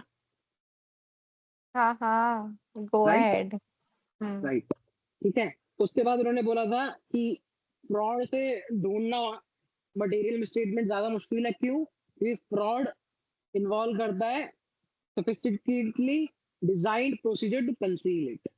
राइट, लोग छुपाने, जिसने फ्रॉड किया छुपाने के लिए कुछ तो करेगा। राइट, तो ढूंढना ज्यादा मुश्किल हो जाता है। ठीक है, अब इन्होंने बोला कि फ्रॉड से रिस्क का, मटेरियल मिसस्टेटमेंट का ना मिलना और एरर से ना मिलना, फ्रॉड से ना मिलने के चांसेस ज्यादा है। राइट, और उन्होंने फिर बोला कॉल्यूजन के बारे में कि अगर कॉल्यूजन होगा तो पॉसिबल है कि ऑडिटर को लगे कि एविडेंस परसुएसिव है जबकि वो ना हो। Okay. Okay, any problem? Example of का लास्ट वाली लाइन का। लास्ट वाली लाइन का वो एग्जांपल दिया था ना मैंने कि ऑडिटर ने इंक्वायरी करी लोगों के पास जा जाके कि कैसे कैसे ये काम कैसे हो रहा है, ये काम कैसे हो रहा है, क्या कोई आपको दिक्कत दिख रही है इसके अंदर। सबने एक ही जुबान में बोला कि सब कुछ सही है। ठीक है। तो सब पॉजिटिव वो दे रहे हैं इन्फॉर्मेशन। तो ऑडिटर को लगेगा कि हाँ परसुएसिव है, कोई दिक्कत नहीं है, पर उसे नहीं पता कि वो सब मिले हुए हैं। Okay okay. ठीक है। अब हम आ चुके हैं यहाँ पर। The auditor's ability to detect a fraud depends on factors such as, कि ऑडिटर फ्रॉड को ढूंढ पाएगा, डिटेक्ट कर पाएगा कि नहीं कर पाएगा, उसके लिए कुछ फैक्टर्स हैं, इसको डिपेंड करता है। इसको याद कराने का मेरे पास बहुत सा तरीका है, पर मैं पहले ऐसे ही पढ़वा देता हूँ क्या क्या लिखा है। क्वेश्चन समझ आया ना, क्वेश्चन क्या बोल रहा है कि हम्म। ऑडिटर फ्रॉड को ढूंढ पाएगा कि नहीं ढूंढ पाएगा, वो किन फैक्टर्स पे डिपेंड करता है। तो हम्म। पहला है स्किलफुलनेस ऑफ द प्रिपरेटर, जिसने करा है ये फ्रॉड वो कितना स्किलफुल आदमी है। ठीक है।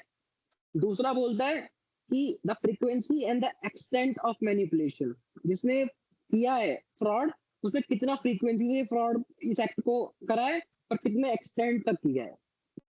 ओके। हम्म। तीसरा है the degree of collusion involve, कि इस फ्रॉड को करने के लिए कितने लोगों हैं जो तो कॉल्यूजन करा है उन लोगों ने। राइट। राइट। ओके। अगला है the relative size of the individual amount manipulated, उसने कितने कितने रुपए की कितने कितना साइज क्या है उसका जो उसने चोरी करी है, जो उसने वो करा है, फ्रॉड किया है। ओके। और the seniority of the individual involve, अगर कितने हाई लेवल के बंदे ने चोरी करेगी, जितना हाई लेवल के बंदा चोरी करेगा उतना मुश्किल है ढूंढना। सही बात। ठीक है। तो इसको याद करने का तरीका बहुत ही सिंपल है। हमें बस एक पिक्चर बनानी है। पिक्चर है कि आप स्कूल असेंबली में खड़े हैं। ठीक है।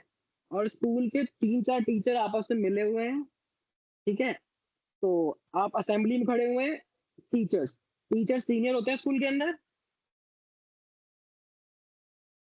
राइट। तो टीचर से याद रखना है the seniority of the individual involve. अब क्या है, टीचर्स क्या करते हैं, टीचर्स बहुत स्किलफुली प्रेयर के दौरान बच्चों की क्लास में जाते हैं और उनकी कॉपी से पेज निकाल लेते हैं, चुरा लेते हैं। ओके।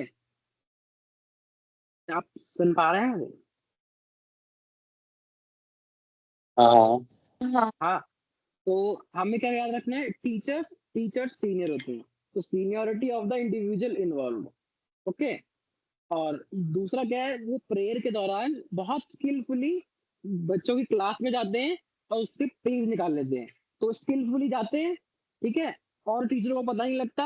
और उसके बाद कॉल्यूजन उन तीनों टीचरों का हो रखा है। ठीक है। और क्या है, वो रिलेटिव साइज, वो जो पन्ने फाड़ते हैं ना, तो इतने कम पन्ने फाड़ते हैं कि बच्चों को पता ना लगे।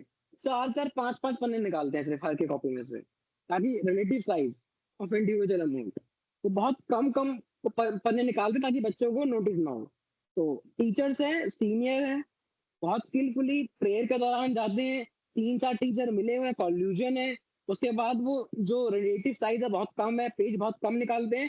और ये वो फ्रीक्वेंटली रोज भी नहीं करते, मंथ में सिर्फ 2 बार करते हैं। तो फ्रीक्वेंसी एंड एक्सटेंट, क्या आप रिपीट कर सकते हैं? हम्म। करिए। ये स्कूल असेंबली वाला ना।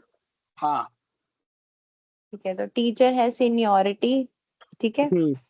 उसके बाद बहुत सारे लोग मिले हुए तो कॉल्यूजन। हम्म। फिर इनकी स्किलफुलनेस। ओके। हम्म। देन हम्म। उसके बाद हाँ, उसके बाद रिलेटिव साइज जो हम्म। of individual amount manipulated, and then frequency and the extent of manipulation. ठीक है।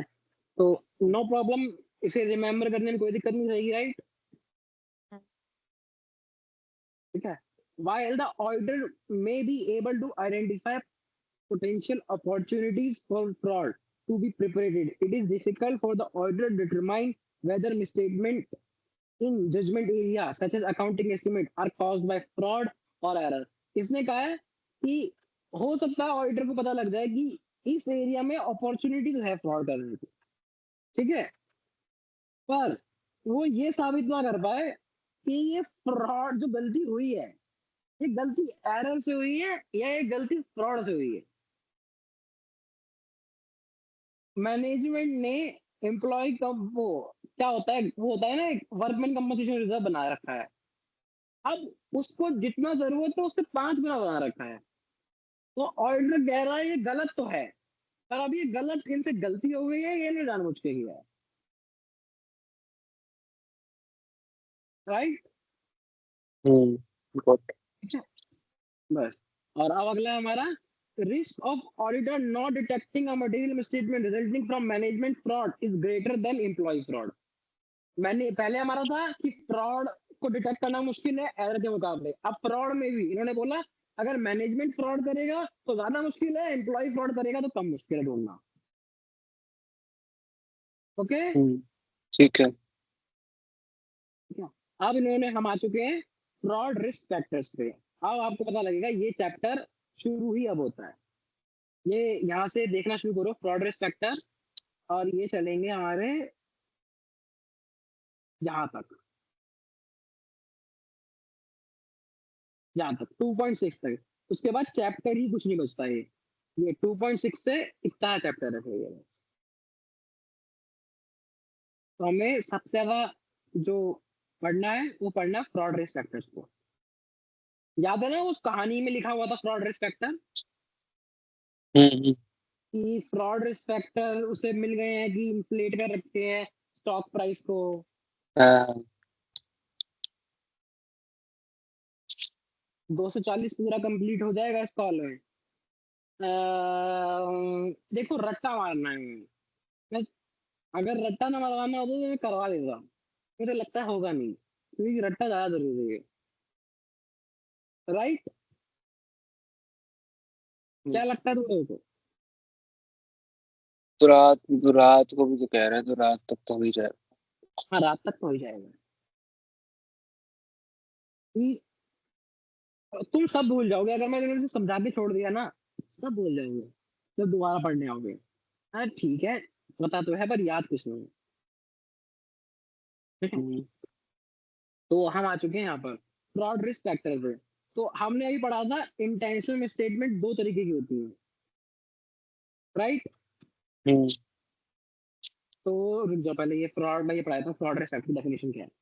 फ्रॉड रिस्क फैक्टर क्या होते हैं, तो हमने उस कहानी में देखा था कि फ्रॉड रिस्क फैक्टर क्या था, उसने अपने स्टॉक प्राइस को इन्फ्लेट कर रहा था, बहुत ज्यादा सस्पिशियस एक्टिविटी लग रही थी, तो ऑर्डर को लगा था कि फ्रॉड रिस्क फैक्टर तो है, पर क्या फ्रॉड है कि नहीं है, तो उसने लाइन लिखी थी the fraud risk factor are present in situation when fraud has occurred but fraud risk factor does not guarantee that fraud has occurred.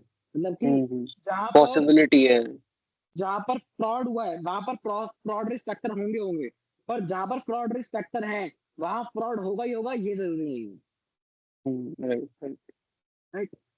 Kareena, is it right? समझ आया?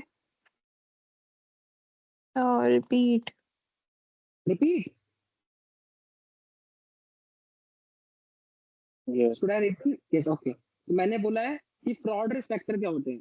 फ्रॉड रिस्क फैक्टर है कि अभी हम देख लेंगे फ्रॉड रिस्क फैक्टर की definition क्या है, पर फ्रॉड रिस्क फैक्टर के लिए एक चीज उस कहानी में लिखी थी कि फ्रॉड रिस्क फैक्टर वहां जरूर होते हैं जहां पर फ्रॉड हुआ होता है, और जहां पर फ्रॉड रिस्क फैक्टर है वहां फ्रॉड हुआ ही हो ये जरूरी नहीं है, वैसा वर्षा नहीं है हाँ, ऐसे। वाइस वर्सा नहीं है। नहीं ओके, है, नहीं है। ओके। हाँ। तो फ्रॉड रिस्क फैक्टर क्या होते हैं? Fraud risk factor are events and condition that indicate incentive pressure to commit fraud or provides an opportunity to commit fraud. Hmm Okay? Hmm fraud risk okay. Factor वो events and condition है। Audit में ना ये हमेशा यही लिखते हैं, events and condition, events and condition, events and condition, तो ये तुम्हें बढ़िया हो जाएगा।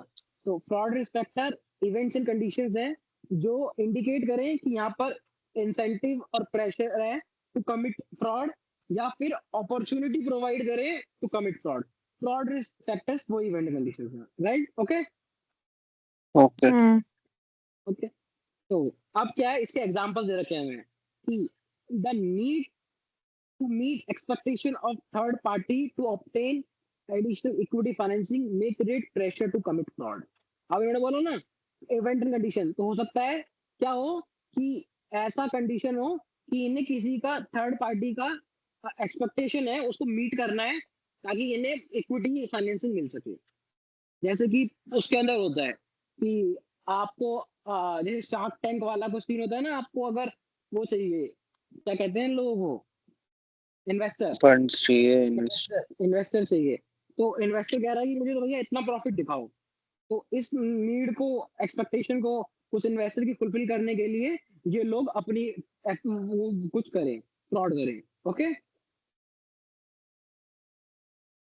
ओके। ठीक है।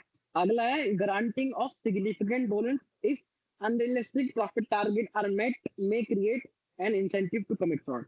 अब या फिर हो सकता है कंटीजेंट, वही कंटीजेंट कंसिडरेशन वाला, अगर उनको है कि उन्हें कंटीजेंट कंसिडरेशन मिलेगी इतना प्रॉफिट अचीव करने के बाद, तो उनको इसमें इंसेंटिव मिलेगा कि वो कुछ फ्रॉड कमिट करें।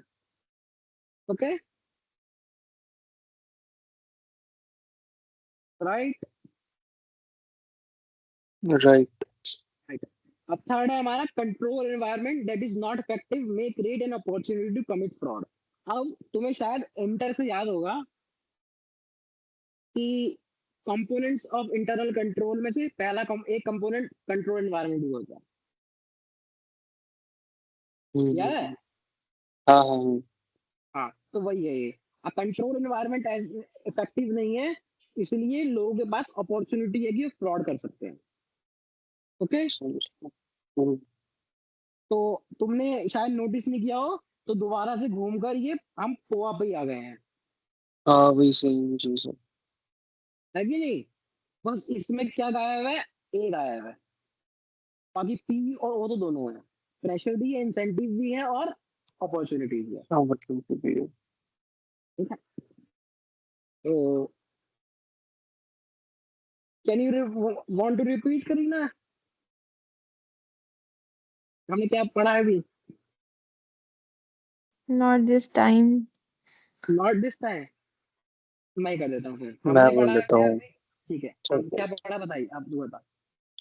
फ्रॉड रिस्क फैक्टर बेसिकली वो इवेंट्स या कंडीशंस हैं जो इंडिकेट करते हैं कि बेसिकली किन चीजों ने बेसिकली वो इंडिकेट करते हैं इंसेंटिव और प्रेशर टू कमिट फ्रॉड, और या हम्म, फिर कोई अपॉर्चुनिटी जिससे फ्रॉड कमिट किया जा सकता है। हम्म, उसके दो तीन एग्जांपल्स दिए थे। हम्म, बेसिकली अगर कोई भी एंटिटी को एडिशनल फंडिंग की रिक्वायरमेंट है जिसके लिए कोई भी हम्म, सिग्निफिकेंट बेंचमार्क अचीव होना चाहिए, तो उसके लिए फ्रॉड कमिट हो सकता है।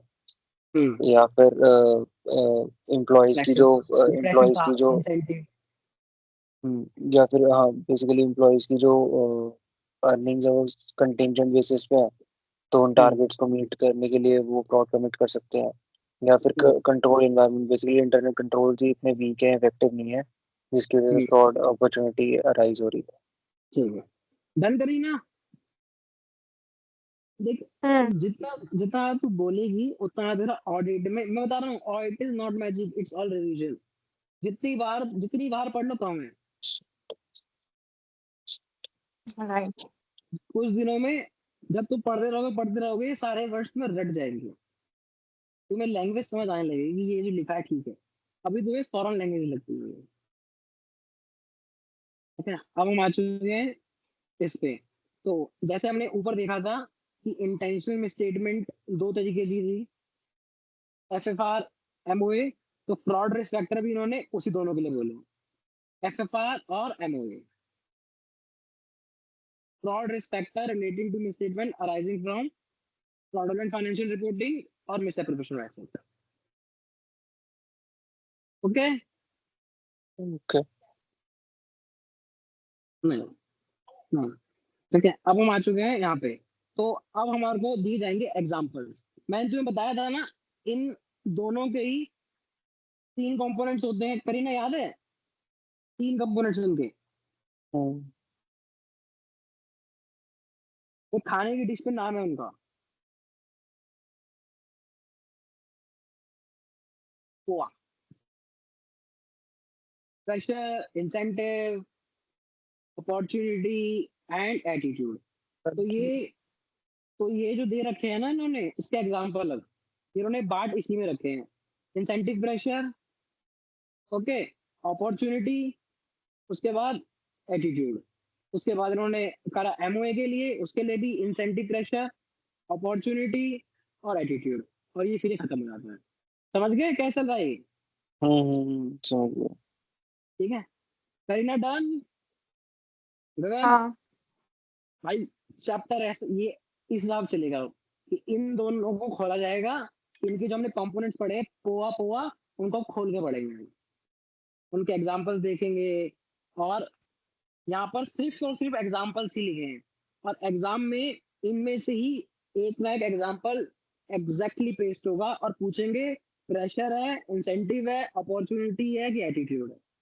या फिर हो सकता है एग्जाम में 3-4 नंबर में पूछ लें कि प्रेशर ये केस स्टडी है, इसमें कौन सा कंपोनेंट है और उसके और कौन कौन से एग्जांपल हो सकते हैं। Okay, right right. तो तुम्हें एग्जैक्ट तो नहीं रटना है, पर इनके कीवर्ड्स रट के जाना है। ओके, तो ये पहला बोल रहे हैं, पहला हम बात करेंगे एफएफआर की। तो example of FFR related to incentive and pressure. But 2 minute रुको, मेरे को ना उसको इसको बुलाना है, पता नहीं कहाँ रह गई है।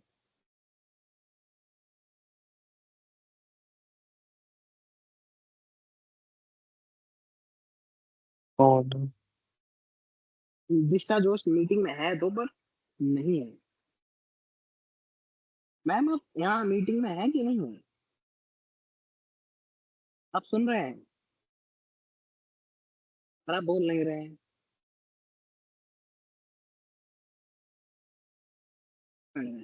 आपको अब तक समझ आया है? पढ़े तो हमने कहा से, यहाँ से तो नहीं पढ़ रखा ना मतलब? और ठीक, ठीक है भाई, हमारे साथ चौथा पार्टिसिपेंट है जरूर, पर वो बोल नहीं रहा है।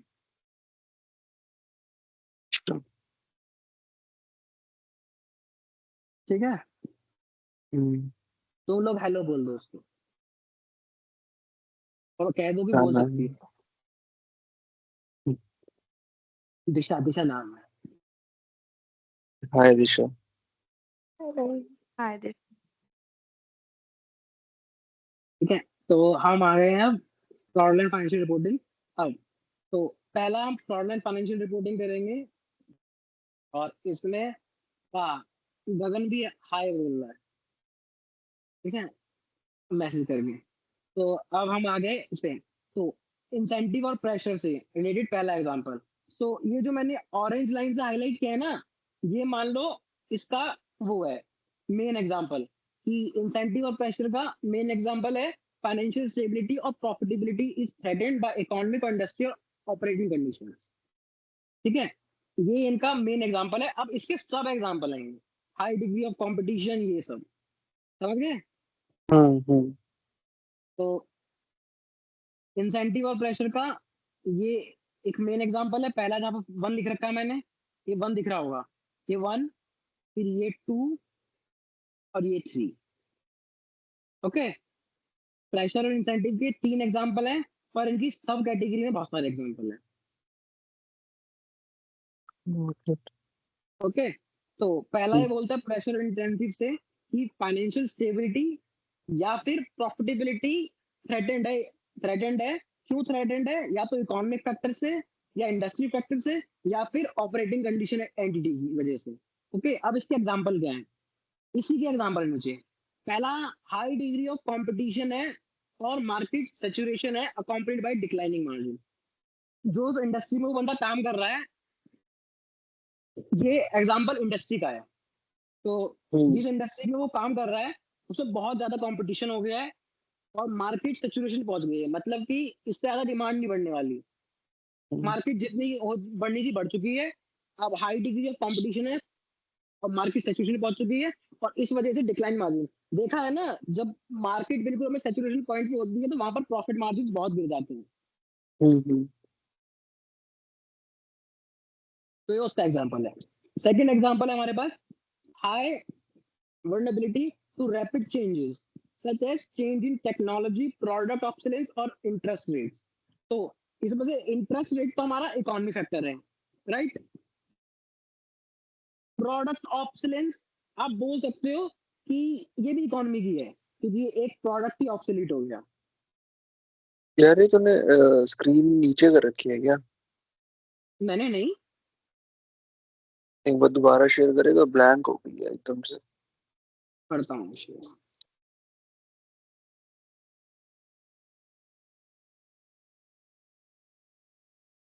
presenting, share screen, is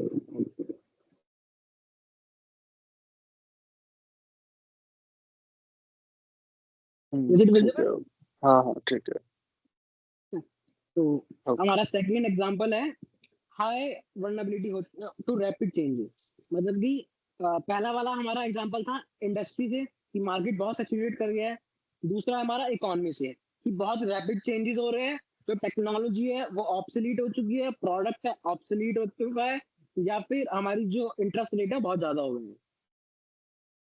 ठीक है।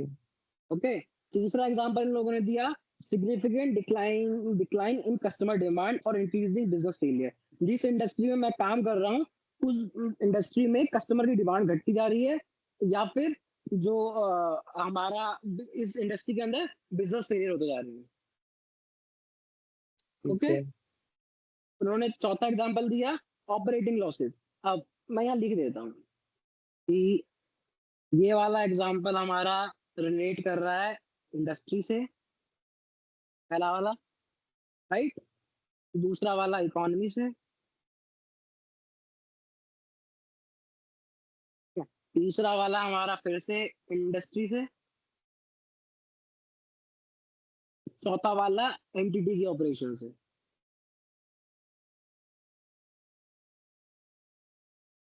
ठीक है, तो इन्होंने चौथा एग्जांपल दिया हमें operating losses making it the threat of bankruptcy, foreclosure और हॉस्टाइल टेकओवर। एंटिटी के ऑपरेटिंग लॉसेस बहुत ज्यादा हो चुके हैं। इसका एक बढ़िया एग्जांपल हो तो वो जो बी वो चल रहा है इस समय, अडानी, उसका दूसरा भाई कौन है मुकेश अंबानी का, अनिल नील अंबानी। अंबानी। उसकी उसकी कंपनी में यही चल रहा है ना, उसका हॉस्टाइल टेक ओवर हम्म। होने की उस पे है वो। ओके, हाँ गुड। तो हो गया एंटिटी, और वो गलती इंडस्ट्री की नहीं है कि उसका ये हो रहा है, ये उसकी खुद की गलती है, राइट। Right right. तो ये ऑपरेटिंग, तो ये एंटिटी का ऑपरेशन रिलेट कर रहा है। अगला है recurring negative cash flow from operation of an entity to generate cash flow from operation while reporting earnings and earning growth. ये कह रहा है, ये एक फैक्टर है, ये फैक्टर ये है कि रिकॉर्डिंग भेज दियो ताकि शाम वाली क्लास आओ। ठीक है, तो हम हैं इस पे, तो रिकरिंग नेगेटिव कैश फ्लोज। तो इसमें क्या है कि आप जो आपका कैश फ्लो आ रहा है उसमें दिख रहा है कि आपके नेगेटिव कैश फ्लो है। ठीक है, inability to generate cash flow from operation. जो ऑपरेटिंग आता है ना, हमारा तीन एक्टिविटीज होती है कैश फ्लो के अंदर, ऑपरेटिंग, हम्म फाइनेंसिंग और दूसरी। तो वो कह रहा है कि ऑपरेशन से आपका नेगेटिव आ रहा है कैश फ्लो, पर आप रिपोर्ट कर रहे हो अर्निंग और अर्निंग ग्रोथ। तो ये कैसे हो सकता है? हाँ। तो ये एक वो है फैक्टर। उन्होंने अगला बोला रैपिड ग्रोथ और अनयूजेबल।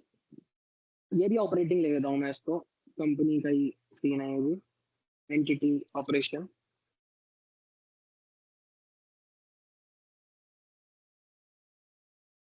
अगला है रैपिड ग्रोथ और unusual profitability specially compare to that of other companies in the same industry. जितना और का डाली। मार्जिन है ना, आपका मार्जिन बहुत ज्यादा दिखा रहे हो आप। ओके, हम्म। तो ये भी पॉसिबल नहीं, ये भी एक फ्रॉड रिस्क फैक्टर है। ये कैसे हो सकता है? Okay, okay.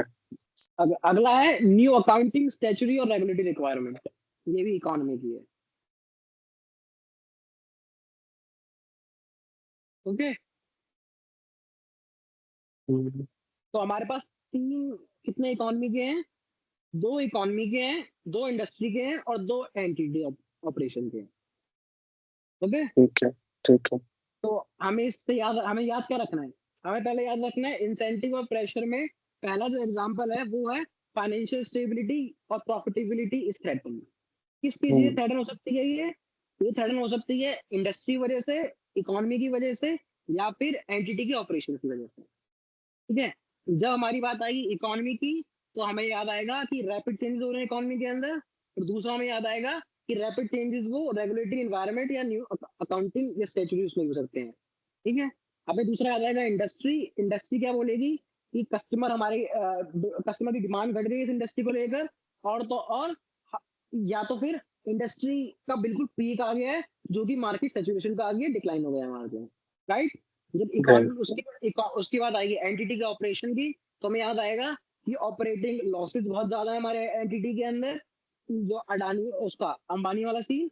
और या दूसरा हमें याद आएगा कि हमारा ऑपरेटिंग कैश फ्लो नेगेटिव है, पर तब भी हमारे पॉजिटिव हम ग्रोथ दिखा रहे हैं। ओके, ठीक है, ठीक है। करीना डन।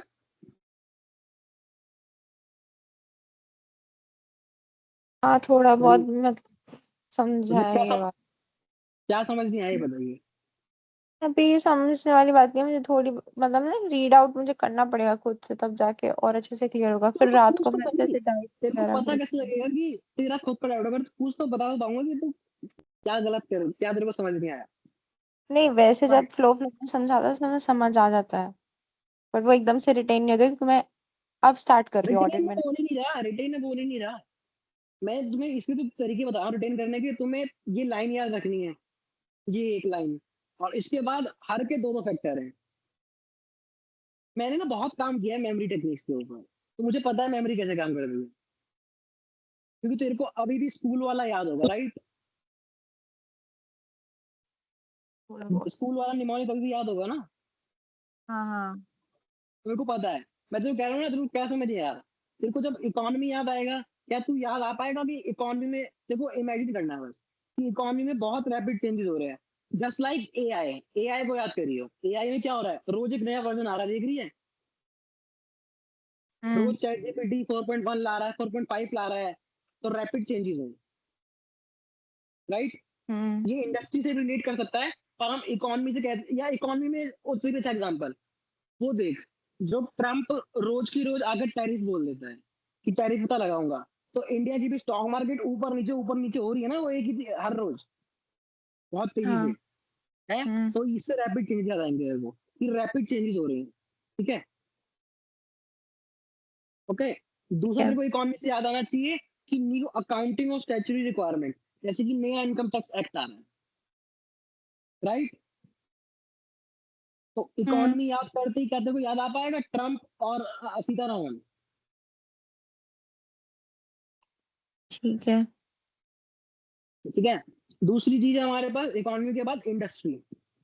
इंडस्ट्री याद करने पे क्या है, इंडस्ट्री हमारी हाई कंपटीशन है, बहुत हाई कंपटीशन आ चुका है इंडस्ट्री में, जस्ट लाइक एआई। एआई के इस समय अंदर जितनी भी कंपनियां हैं सारी कूद रही है। तू शायद व्हाट्सएप पे देख, उसने अपना मेटा लॉन्च कर रखा है। तुम गूगल पे देखोगे वो जेमिनाई लॉन्च करे बैठे हैं। चैट जीपीटी वाले चैट जीपीटी उनका, ओपन एआई का चैट जीपीटी है, गूगल अपना जेमिनाई उसका, और वहां पर चाइना का डीप सीक है, और ऐसे ग्रुप है इलॉन मस्क का।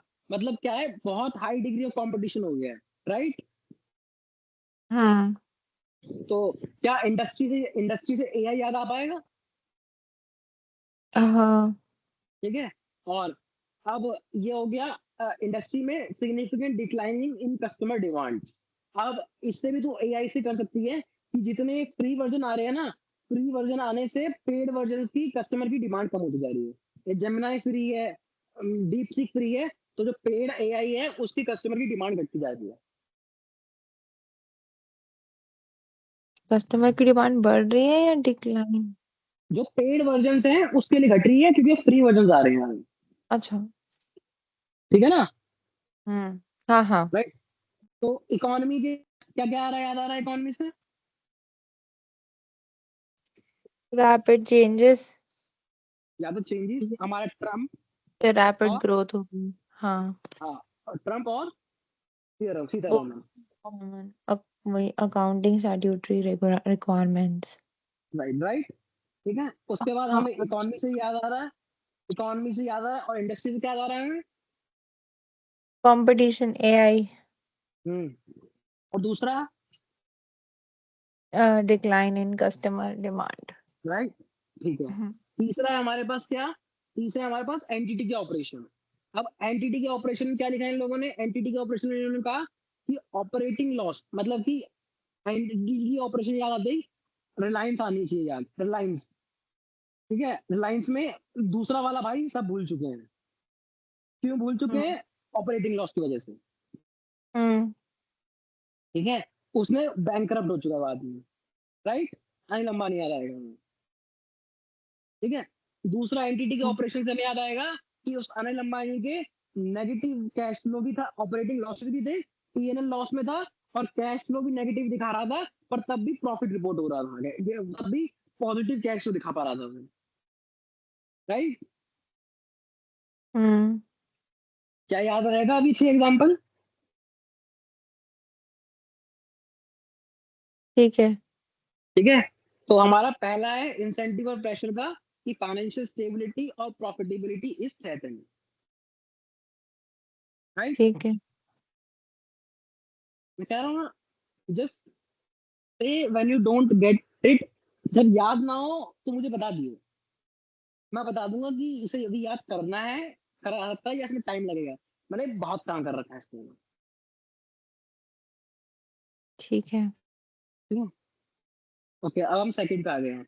तो पहला था हमारा कि फाइनेंशियल स्टेबिलिटी और प्रॉफिटेबिलिटी थ्रेटन्ड है। दूसरा है हमारा excessive pressure exist for management, okay. Management के ऊपर एक्सेसिव प्रेशर है।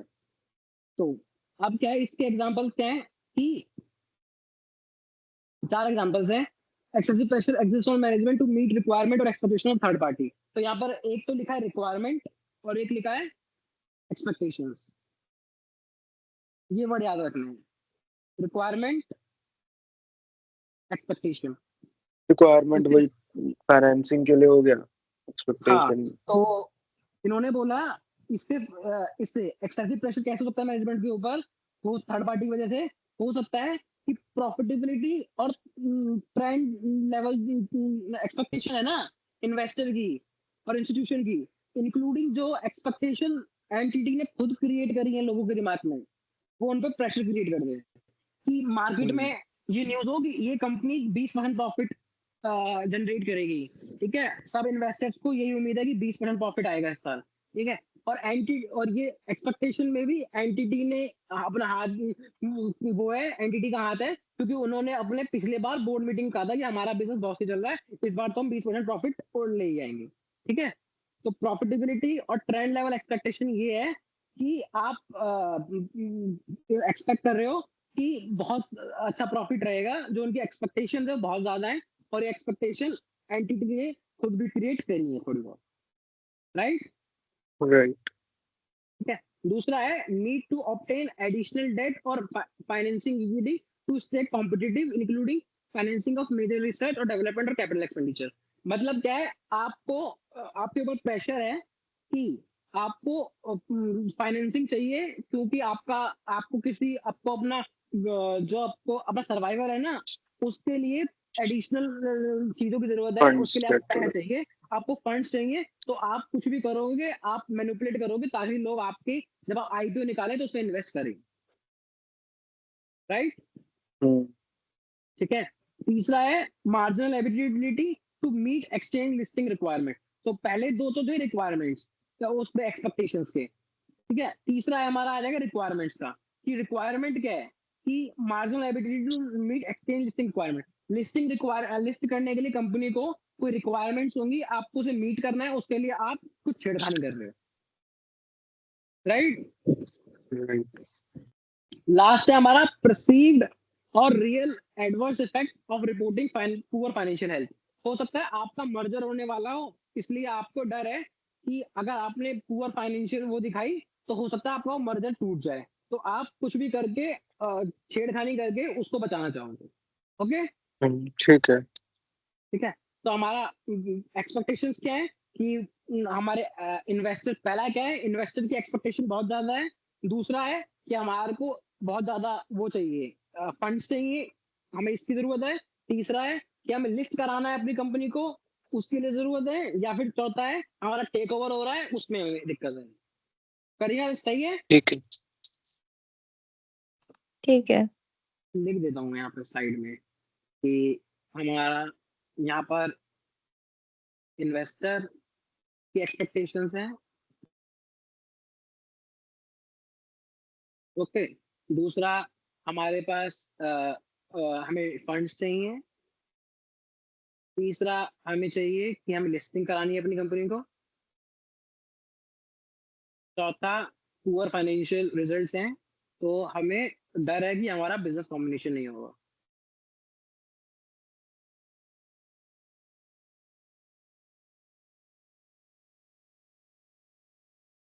तो ये चार को याद रखना है। ओके, सही है। ओके, ठीक है। तो अब हमारे हो चुके हैं दो। पहला इंसेंटिव और प्रेशर का था कि फाइनेंशियल स्टेबिलिटी और प्रॉफिटेबिलिटी थ्रेटेंड है। ठीक है। दूसरा उन्होंने बोला एक्सेसिव प्रेशर है ऑन मैनेजमेंट। अब इन्होंने बोला तीसरा।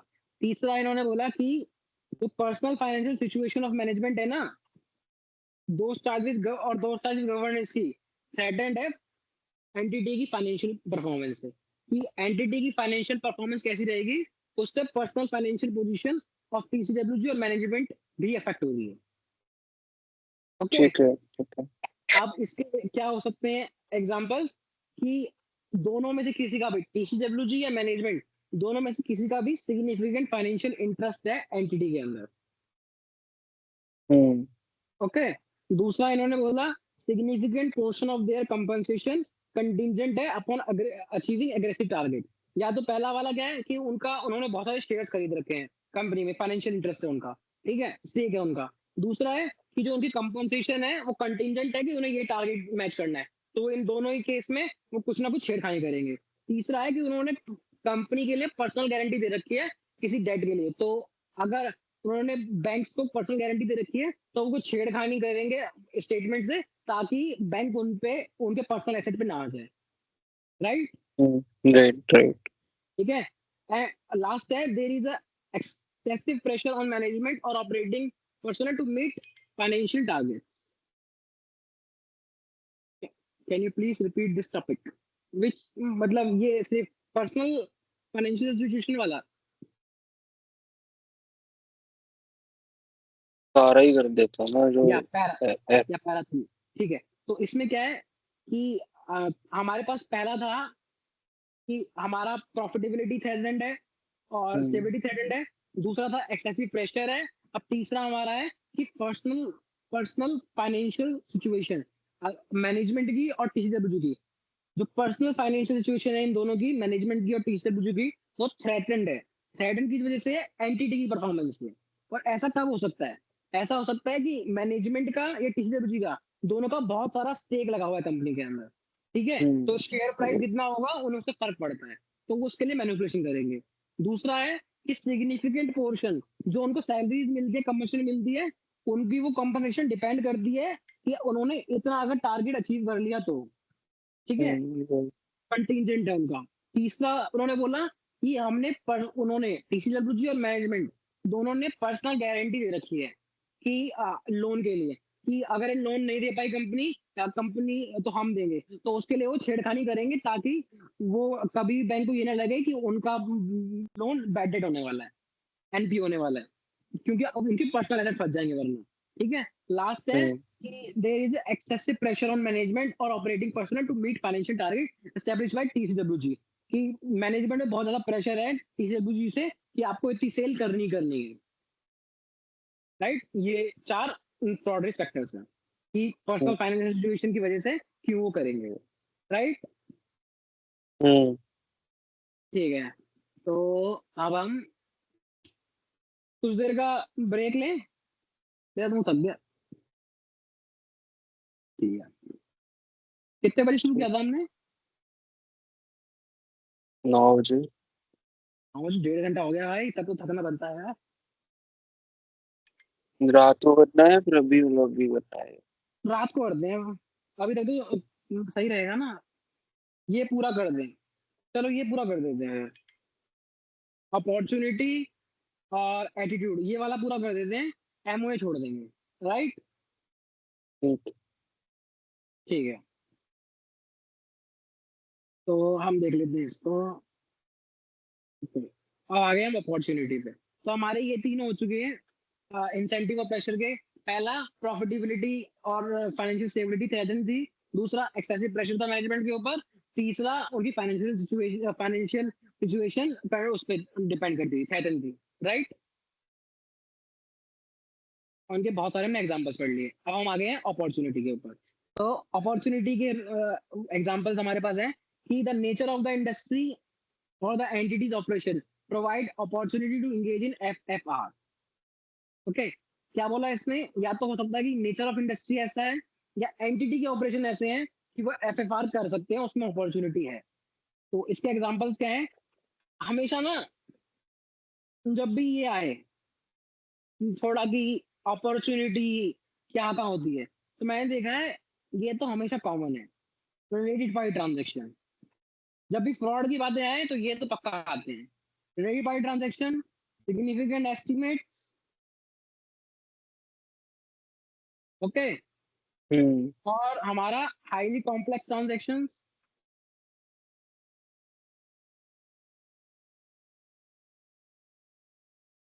कॉम्प्लेक्स ट्रांजेक्शन, और एक और होगा रिलेटेड पार्टी सिग्निफिकेंट। ठीक है, और तुम्हें याद होगा ये हमने पढ़े भी थे अभी तीनों, कहाँ पे? Management override control. Management override control. तो ये तो बड़े ही सही सही है, हमेशा आ ही जाते हैं।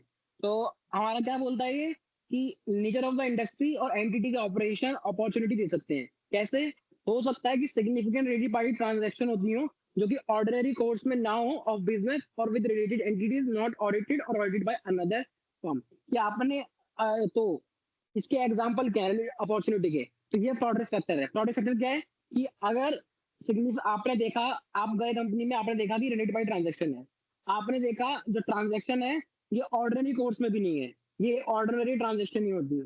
आपने फिर देखा जिसके साथ ट्रांजैक्शन हुई है एंटिटी के साथ, थर्ड पार्टी के साथ, उसका ऑडिट मैं नहीं कर रहा और या तो उसका ऑडिट ही नहीं हो रहा।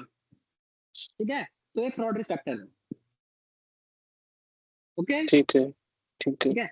दूसरा इन्होंने बोला सिग्निफिकेंट एस्टिमेट्स का, कि asset liability revenue expense, PN और balance sheet based on significant estimate that involve subjective judgment or uncertainty that are difficult to corroborate। इसका मतलब है कि एसेट या तो पीएल या तो बैलेंस शीट में कुछ एस्टिमेटेड अमाउंट्स हैं जिसको हमें, इसमें अनसर्टिनिटी है, इसमें जजमेंट लगती है, और उस जो जजमेंट लगी है उसके लिए हम एविडेंस भी नहीं, कॉर्पोरेट एविडेंस भी नहीं है।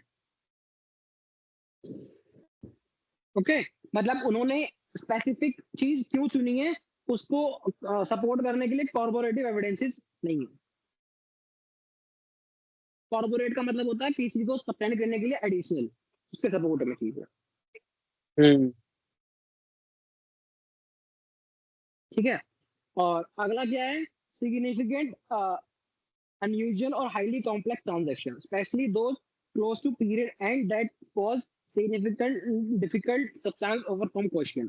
मतलब कि क्या है, आपने कॉम्प्लेक्स ट्रांजेक्शन करी है, सिग्निफिकेंट ट्रांजेक्शन करी है जो कि क्लोज टू पीरियड एंड है, और जो कि सब्सटेंस ओवर फॉर्म जैसा क्वेश्चन खड़ा करती है।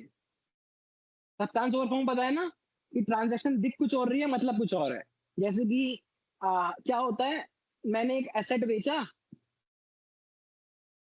मैंने एक एसेट बेचा और उसको दोबारा लीज पे ले लिया, राइट। तो इसका मतलब क्या है? इसका मतलब लीज नहीं है, इसका मतलब है कि हमने फाइनेंसिंग अरेंजमेंट किया है, ये मैंने उसे लोन लिया है, राइट।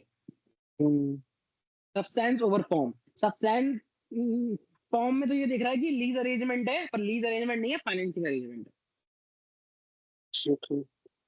ठीक है, कुछ बोला था गगन? बढ़िया, तो हमारे पास तीन हो गए हैं। तीन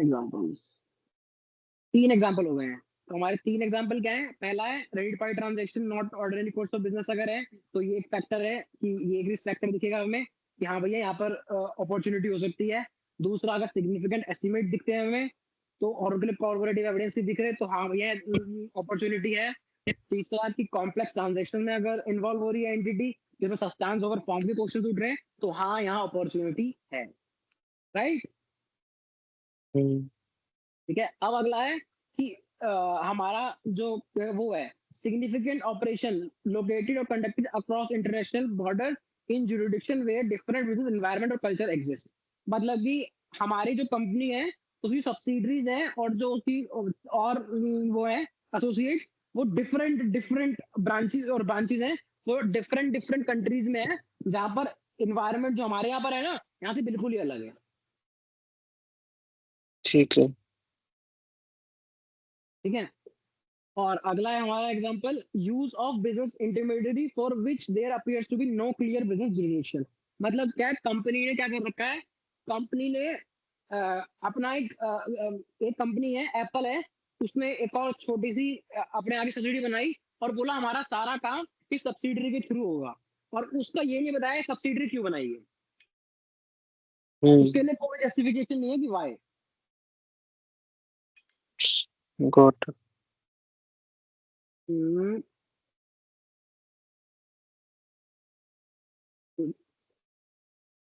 ओके, हम कहाँ थे। Business intermediaries. इंटरमीडिएट, ठीक है। तो बिजनेस इंटरमीडिएट आपने रखी है और उसके लिए कोई जस्टिफिकेशन नहीं है कि क्यों रखी है। ठीक है। अगला है सिग्निफिकेंट बैंक अकाउंट और सब्सिडरी और branch operation in tax haven jurisdiction for which there appears to be no clear business justification. उनकी जो कुछ एसोसिएट्स या कुछ सब्सिडरीज हैं वो टैक्स हेवन कंट्रीज में है। ठीक है। और इसका कोई वो नहीं दिया उन्होंने जस्टिफिकेशन नहीं है कि आपने वहां पर जाकर क्यों खोला। आपका वहाँ बिजनेस भी नहीं है, कुछ भी नहीं हो रहा है, कोई सेल नहीं हो रही, पर आपने वहां पर खोल रखी है, क्यों खोल रखी है, कोई जस्टिफिकेशन नहीं है। तो ये भी एक फैक्टर है। ओके, ठीक है। ठीक है। लास्ट है स्ट्रॉन्ग फाइनेंशियल प्रेजेंस और ability to dominate a central industry sector that allow the entity to dictate terms और कंडीशन टू सप्लायर्स और customer that may result in inappropriate non arms length transaction. इसका मतलब है कि आपका industry में बहुत होल्ड है और आप अपने ट्रांजैक्शंस को किसी भी तरीके से मैनिपुलेट करवा लेते हैं, तो यहाँ दिख जाएगा यहाँ अपॉर्चुनिटी है। ओके, ठीक है। आगे नीचे तो यहाँ पर है दूसरा, पहला था कि अपॉर्चुनिटी इंडस्ट्री की नेचर ऑफ इंडस्ट्री की वजह से या एंटिटी ऑपरेशन की वजह से। दूसरा है monitoring of management is not effective, इस वजह से हो सकता है अपॉर्चुनिटी। ये कब हो सकता है कि मैनेजमेंट जो कंट्रोल करता है ना वो सिर्फ सिंगल पर्सन है, तो या स्मॉल ग्रुप है। ठीक है, स्मॉल ग्रुप ऑफ लोग कंट्रोल करते हैं तो तो इसमें दिक्कत आ सकती है, तो उसमें अपॉर्चुनिटी हो सकती है क्योंकि कम लोग हैं, सिर्फ कॉल्यूजन करने में कम ही लोग लगेंगे, तो आसान हो सकता है, राइट। ठीक है। दूसरा बोला है कि अपॉर्चुनिटी तब हो सकती है जब oversight of manage governance he effective नहीं है। Oversight by those solid governance of a financial reporting process and internal control is not effective. ठीक है। ठीक है। तीसरा इन्होंने बोला है देयर इज अ कॉम्प्लेक्स और अनस्टेबल ऑर्गेनाइजेशन स्ट्रक्चर। जो ऑर्गेनाइजेशन का स्ट्रक्चर है ना वो इतना अनस्टेबल है, इतना कॉम्प्लेक्स है कि वहां पर अपॉर्चुनिटी मिल सकती है एफआर करने की। कैसे, हमें यही नहीं पता है कि कंपनी का असली मालिक कौन है, कंट्रोलिंग इंटरेस्ट है, पर ये झूठ लिखा है या पॉसिबल नहीं है, कंपनी एक्ट में मैंडेटरी हो गया है, तो ये अब गलत है। ठीक है, ठीक है। पर तुम्हें एक बात पता होनी चाहिए, ये जो स्टैंडर्ड बने इंटरनेशनली कॉपी हुए हैं, पेस्ट हुए हैं, तो यहाँ पर जो चीजें लिखी हैं वो इंटरनेशनल वाले में लिखी है, तो किसी में ये अभी भी एप्लीकेबल होगा, राइट। डिफिकल्ट डिटरमाइन करने में कि कंट्रोलिंग इंटरेस्ट किसका है। दूसरा इन्होंने बोला कि ओवरली कॉम्प्लेक्स है ऑर्गेनाइजेशन स्ट्रक्चर, इन्वॉल्व करता है अनयूजुअल लीगल एंटिटीज, बहुत सारी एंटिटीज बना रखी है, ये इसकी एसओटी, इसका वो पार्टनरशिप हम ऐसे ऐसे पूरा मतलब कि खिचड़ी बना रखी है बिल्कुल, राइट। और या फिर ऑर्गेनाइजेशन स्ट्रक्चर में क्या कर रखा है, ये इसको रिपोर्ट करेगा, ये इसको रिपोर्ट करेगा, इसकी रिपोर्टिंग नीचे करेगा, ये ऐसे मतलब कि ऐसा पूरा मैसा बना रखा है कि पता ही नहीं है कि चल क्या रहा है, राइट। राइट। एक बंदे की रिपोर्टिंग तीन तीन लोगों के पास है। ठीक है। तो नीचे अगला है high turnover of senior management और लीगल पर्सन। इन लोगों की अगर टर्नओवर बहुत ज्यादा है तो ये इंडिकेटर होता है कि अनस्टेबल ऑर्गेनाइजेशन का स्ट्रक्चर है। ठीक है। अगला है इंटरनल कंट्रोल कंपोनेंट्स में डेफिशिएंसी है। लास्ट वाला पॉइंट मतलब कैसे हुआ, अगर किसी हाई टर्नओवर है तो अनस्टेबल कैसे है? अनस्टेबल ऐसे हुआ ना कि मान लो तुम्हारा एमडी रोज बदल रहा है, रोज मुकेश अंबानी की जगह कोई नया नया आता रहे। अच्छा टर्नओवर, अच्छा समझ गया, ठीक है। ठीक है, एम्प्लॉय टर्नओवर की बात हो रही है ना, ठीक है। हाँ, अब ये है internal control component are deficient. इसमें क्या है कि inadequate monitoring of control including automatic control over internet की जो मॉनिटरिंग नहीं कर रहे आप कंट्रोल की, कंट्रोल तो लगा रखे हैं पर देख नहीं रहे कि ढंग से काम कर रहे नहीं कर रहे, तो यहाँ पर अपॉर्चुनिटी मिल जाएगी अगर तुम कंट्रोल डेफिशिएंट होंगे। ओके, दूसरा है high turnover rates of employment of accounting internal audit और इंफॉर्मेशन टेक्नोलॉजी। अब इसमें क्या अपॉर्चुनिटी हो सकती है कि आप अगर इन लोगों की बहुत ज्यादा टर्नओवर है, एम्प्लॉय अकाउंटिंग इन सब की, तो क्या होगा, एक आकर फ्रॉड करके चला गया और दूसरा वाला आया और वो बोल रहा कि भाई साहब ये वाला तो उसने करा था तो वो जा चुका है,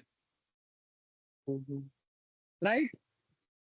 ठीक है, अकाउंटिंग और information system that are not effective including situation involving significant deficiencies in internal control, कि आपका अकाउंटिंग और इंफॉर्मेशन सिस्टम है वो इफेक्टिव नहीं है। ठीक है, ठीक है, लास्ट है हमारा ये एटीट्यूड रैशनलाइजेशन को लेकर। हाँ, ये लास्ट है, इसमें क्या लिखा है, आप इसके लिए क्या क्या फैक्टर्स हैं कि आप कम्युनिकेट कर रहे हो, जो मैनेजमेंट है वो कम्युनिकेट कर रही है इनएप्रोप्रिएट एथिकल स्टैंडर्ड्स और वैल्यूज। मतलब कि वो कह रही है कि कुछ भी हो जाए, हमें काम ऐसा करना है, हमें प्रॉफिट ही कमाना है, प्रोडक्ट चाहे कस्टमर को प्रोडक्ट मिले ना मिले, घटिया तो घटिया प्रोडक्ट बनाओ, पर वी नीड सेल। तो ये एथिकल वैल्यूज ठीक नहीं है, पर आप ऐसे एथिकल वैल्यूज अगर कम्युनिकेट कर रहे हो तो ऐसा ऐसा आएगा कि एफएफआर हो रहा है, क्योंकि आपको सिर्फ प्रॉफिट और प्रॉफिट से मतलब है। ओके, ये एक इंडिकेटर है कि आपके होते हैं एफएफआर हो सकता है। ओके, ठीक है, अगला बोला इन्होंने कि नॉन फाइनेंशियल मैनेजमेंट जो है उसका एक्सेसिव पार्टिसिपेशन हो रखा है, कि वो डिटरमाइन कर रही है कि अकाउंटिंग पॉलिसीज और वो क्या होंगी एस्टिमेट्स, जबकि वो नॉन फाइनेंशियल मैनेजमेंट है, तो पता लगेगा कि यहाँ पर कुछ ना कुछ तो दिक्कत है। ठीक है, या आपका नॉन हिस्ट्री है कि आप वायलेट करते हो सिक्योरिटी लॉस, तो पता लगेगा हाँ यहाँ दिक्कत है। ठीक है, या आपका बहुत ज्यादा इंटरेस्ट है स्टॉक प्राइस को बढ़ाने में, तो भी इंडिकेटर है कि हाँ दिक्कत तो है। या फिर आप कमिट करते हो अनरियलिस्टिक फोरकास्ट अपने उनको एनालिस्ट क्रेडिट थर्ड पार्टीज को, तो पता लगेगा हाँ यहाँ दिक्कत है। ठीक है, या मैनेजमेंट फेल कर रही है remedy to unknown deficiency, internal control में डेफिशिएंसीज है पर आप ठीक नहीं कर रहे हो उन्हें, तो हमें पता लगे हाँ यह दिक्कत है। Interest by management employing inappropriate mean to minimize reporting earning, आप अर्निंग्स को कम करना चाहते हो किसी भी मीन से, तो हाँ यहाँ दिक्कत है। आपका लो मोरल है तो यहाँ पर दिक्कत है। The owner manager makes no distinction, आप पर्सनल और बिजनेस ट्रांजेक्शन में कोई डिस्टिंग्विश नहीं करते, हाँ दिक्कत है। आप डिस्प्यूट बिटवीन अगर शेयर होल्डर्स हैं तो दिक्कत है। Recurring attempt by management justify marginal inappropriate accounting policies, दिक्कत है कि आप कुछ भी अकाउंटिंग पॉलिसीज कर रहे हो, छेड़खानी कर रहे हो और आप उनको जस्टिफाई कर रहे हो कि ये तो ठीक है। ठीक है, और लास्ट है, ये थोड़ा इंपॉर्टेंट है, relationship between management and current और प्रीडेसेसर ऑडिटर इज ट्रेंड, मतलब कि वो बहुत उसमें कुछ तनाव है, क्या है, फ्रीक्वेंट डिस्प्यूट है करंट और प्रीडेसेसर ऑडिटर में अकाउंटिंग ऑडिट और रिपोर्टिंग मैटर को लेकर। दूसरा है अनरीजनेबल डिमांड कर रहे हैं मैनेजमेंट वाले कि इसे बस 3 दिन में ऑडिट खत्म कर दो। ठीक है, नेक्स्ट है रिस्ट्रिक्शन लगा रहे हैं ऑडिटर पर कि नहीं यहाँ मत जाओ, इससे मत पूछो, ये मत देखो, ये मत मांगो, तो ये सब कर रहे हैं। या फिर डोमिनेटिंग बिहेवियर है मैनेजमेंट का कि वो डिक्टेट करिए ये करो ये करो ये करो, खत्म हुआ ये।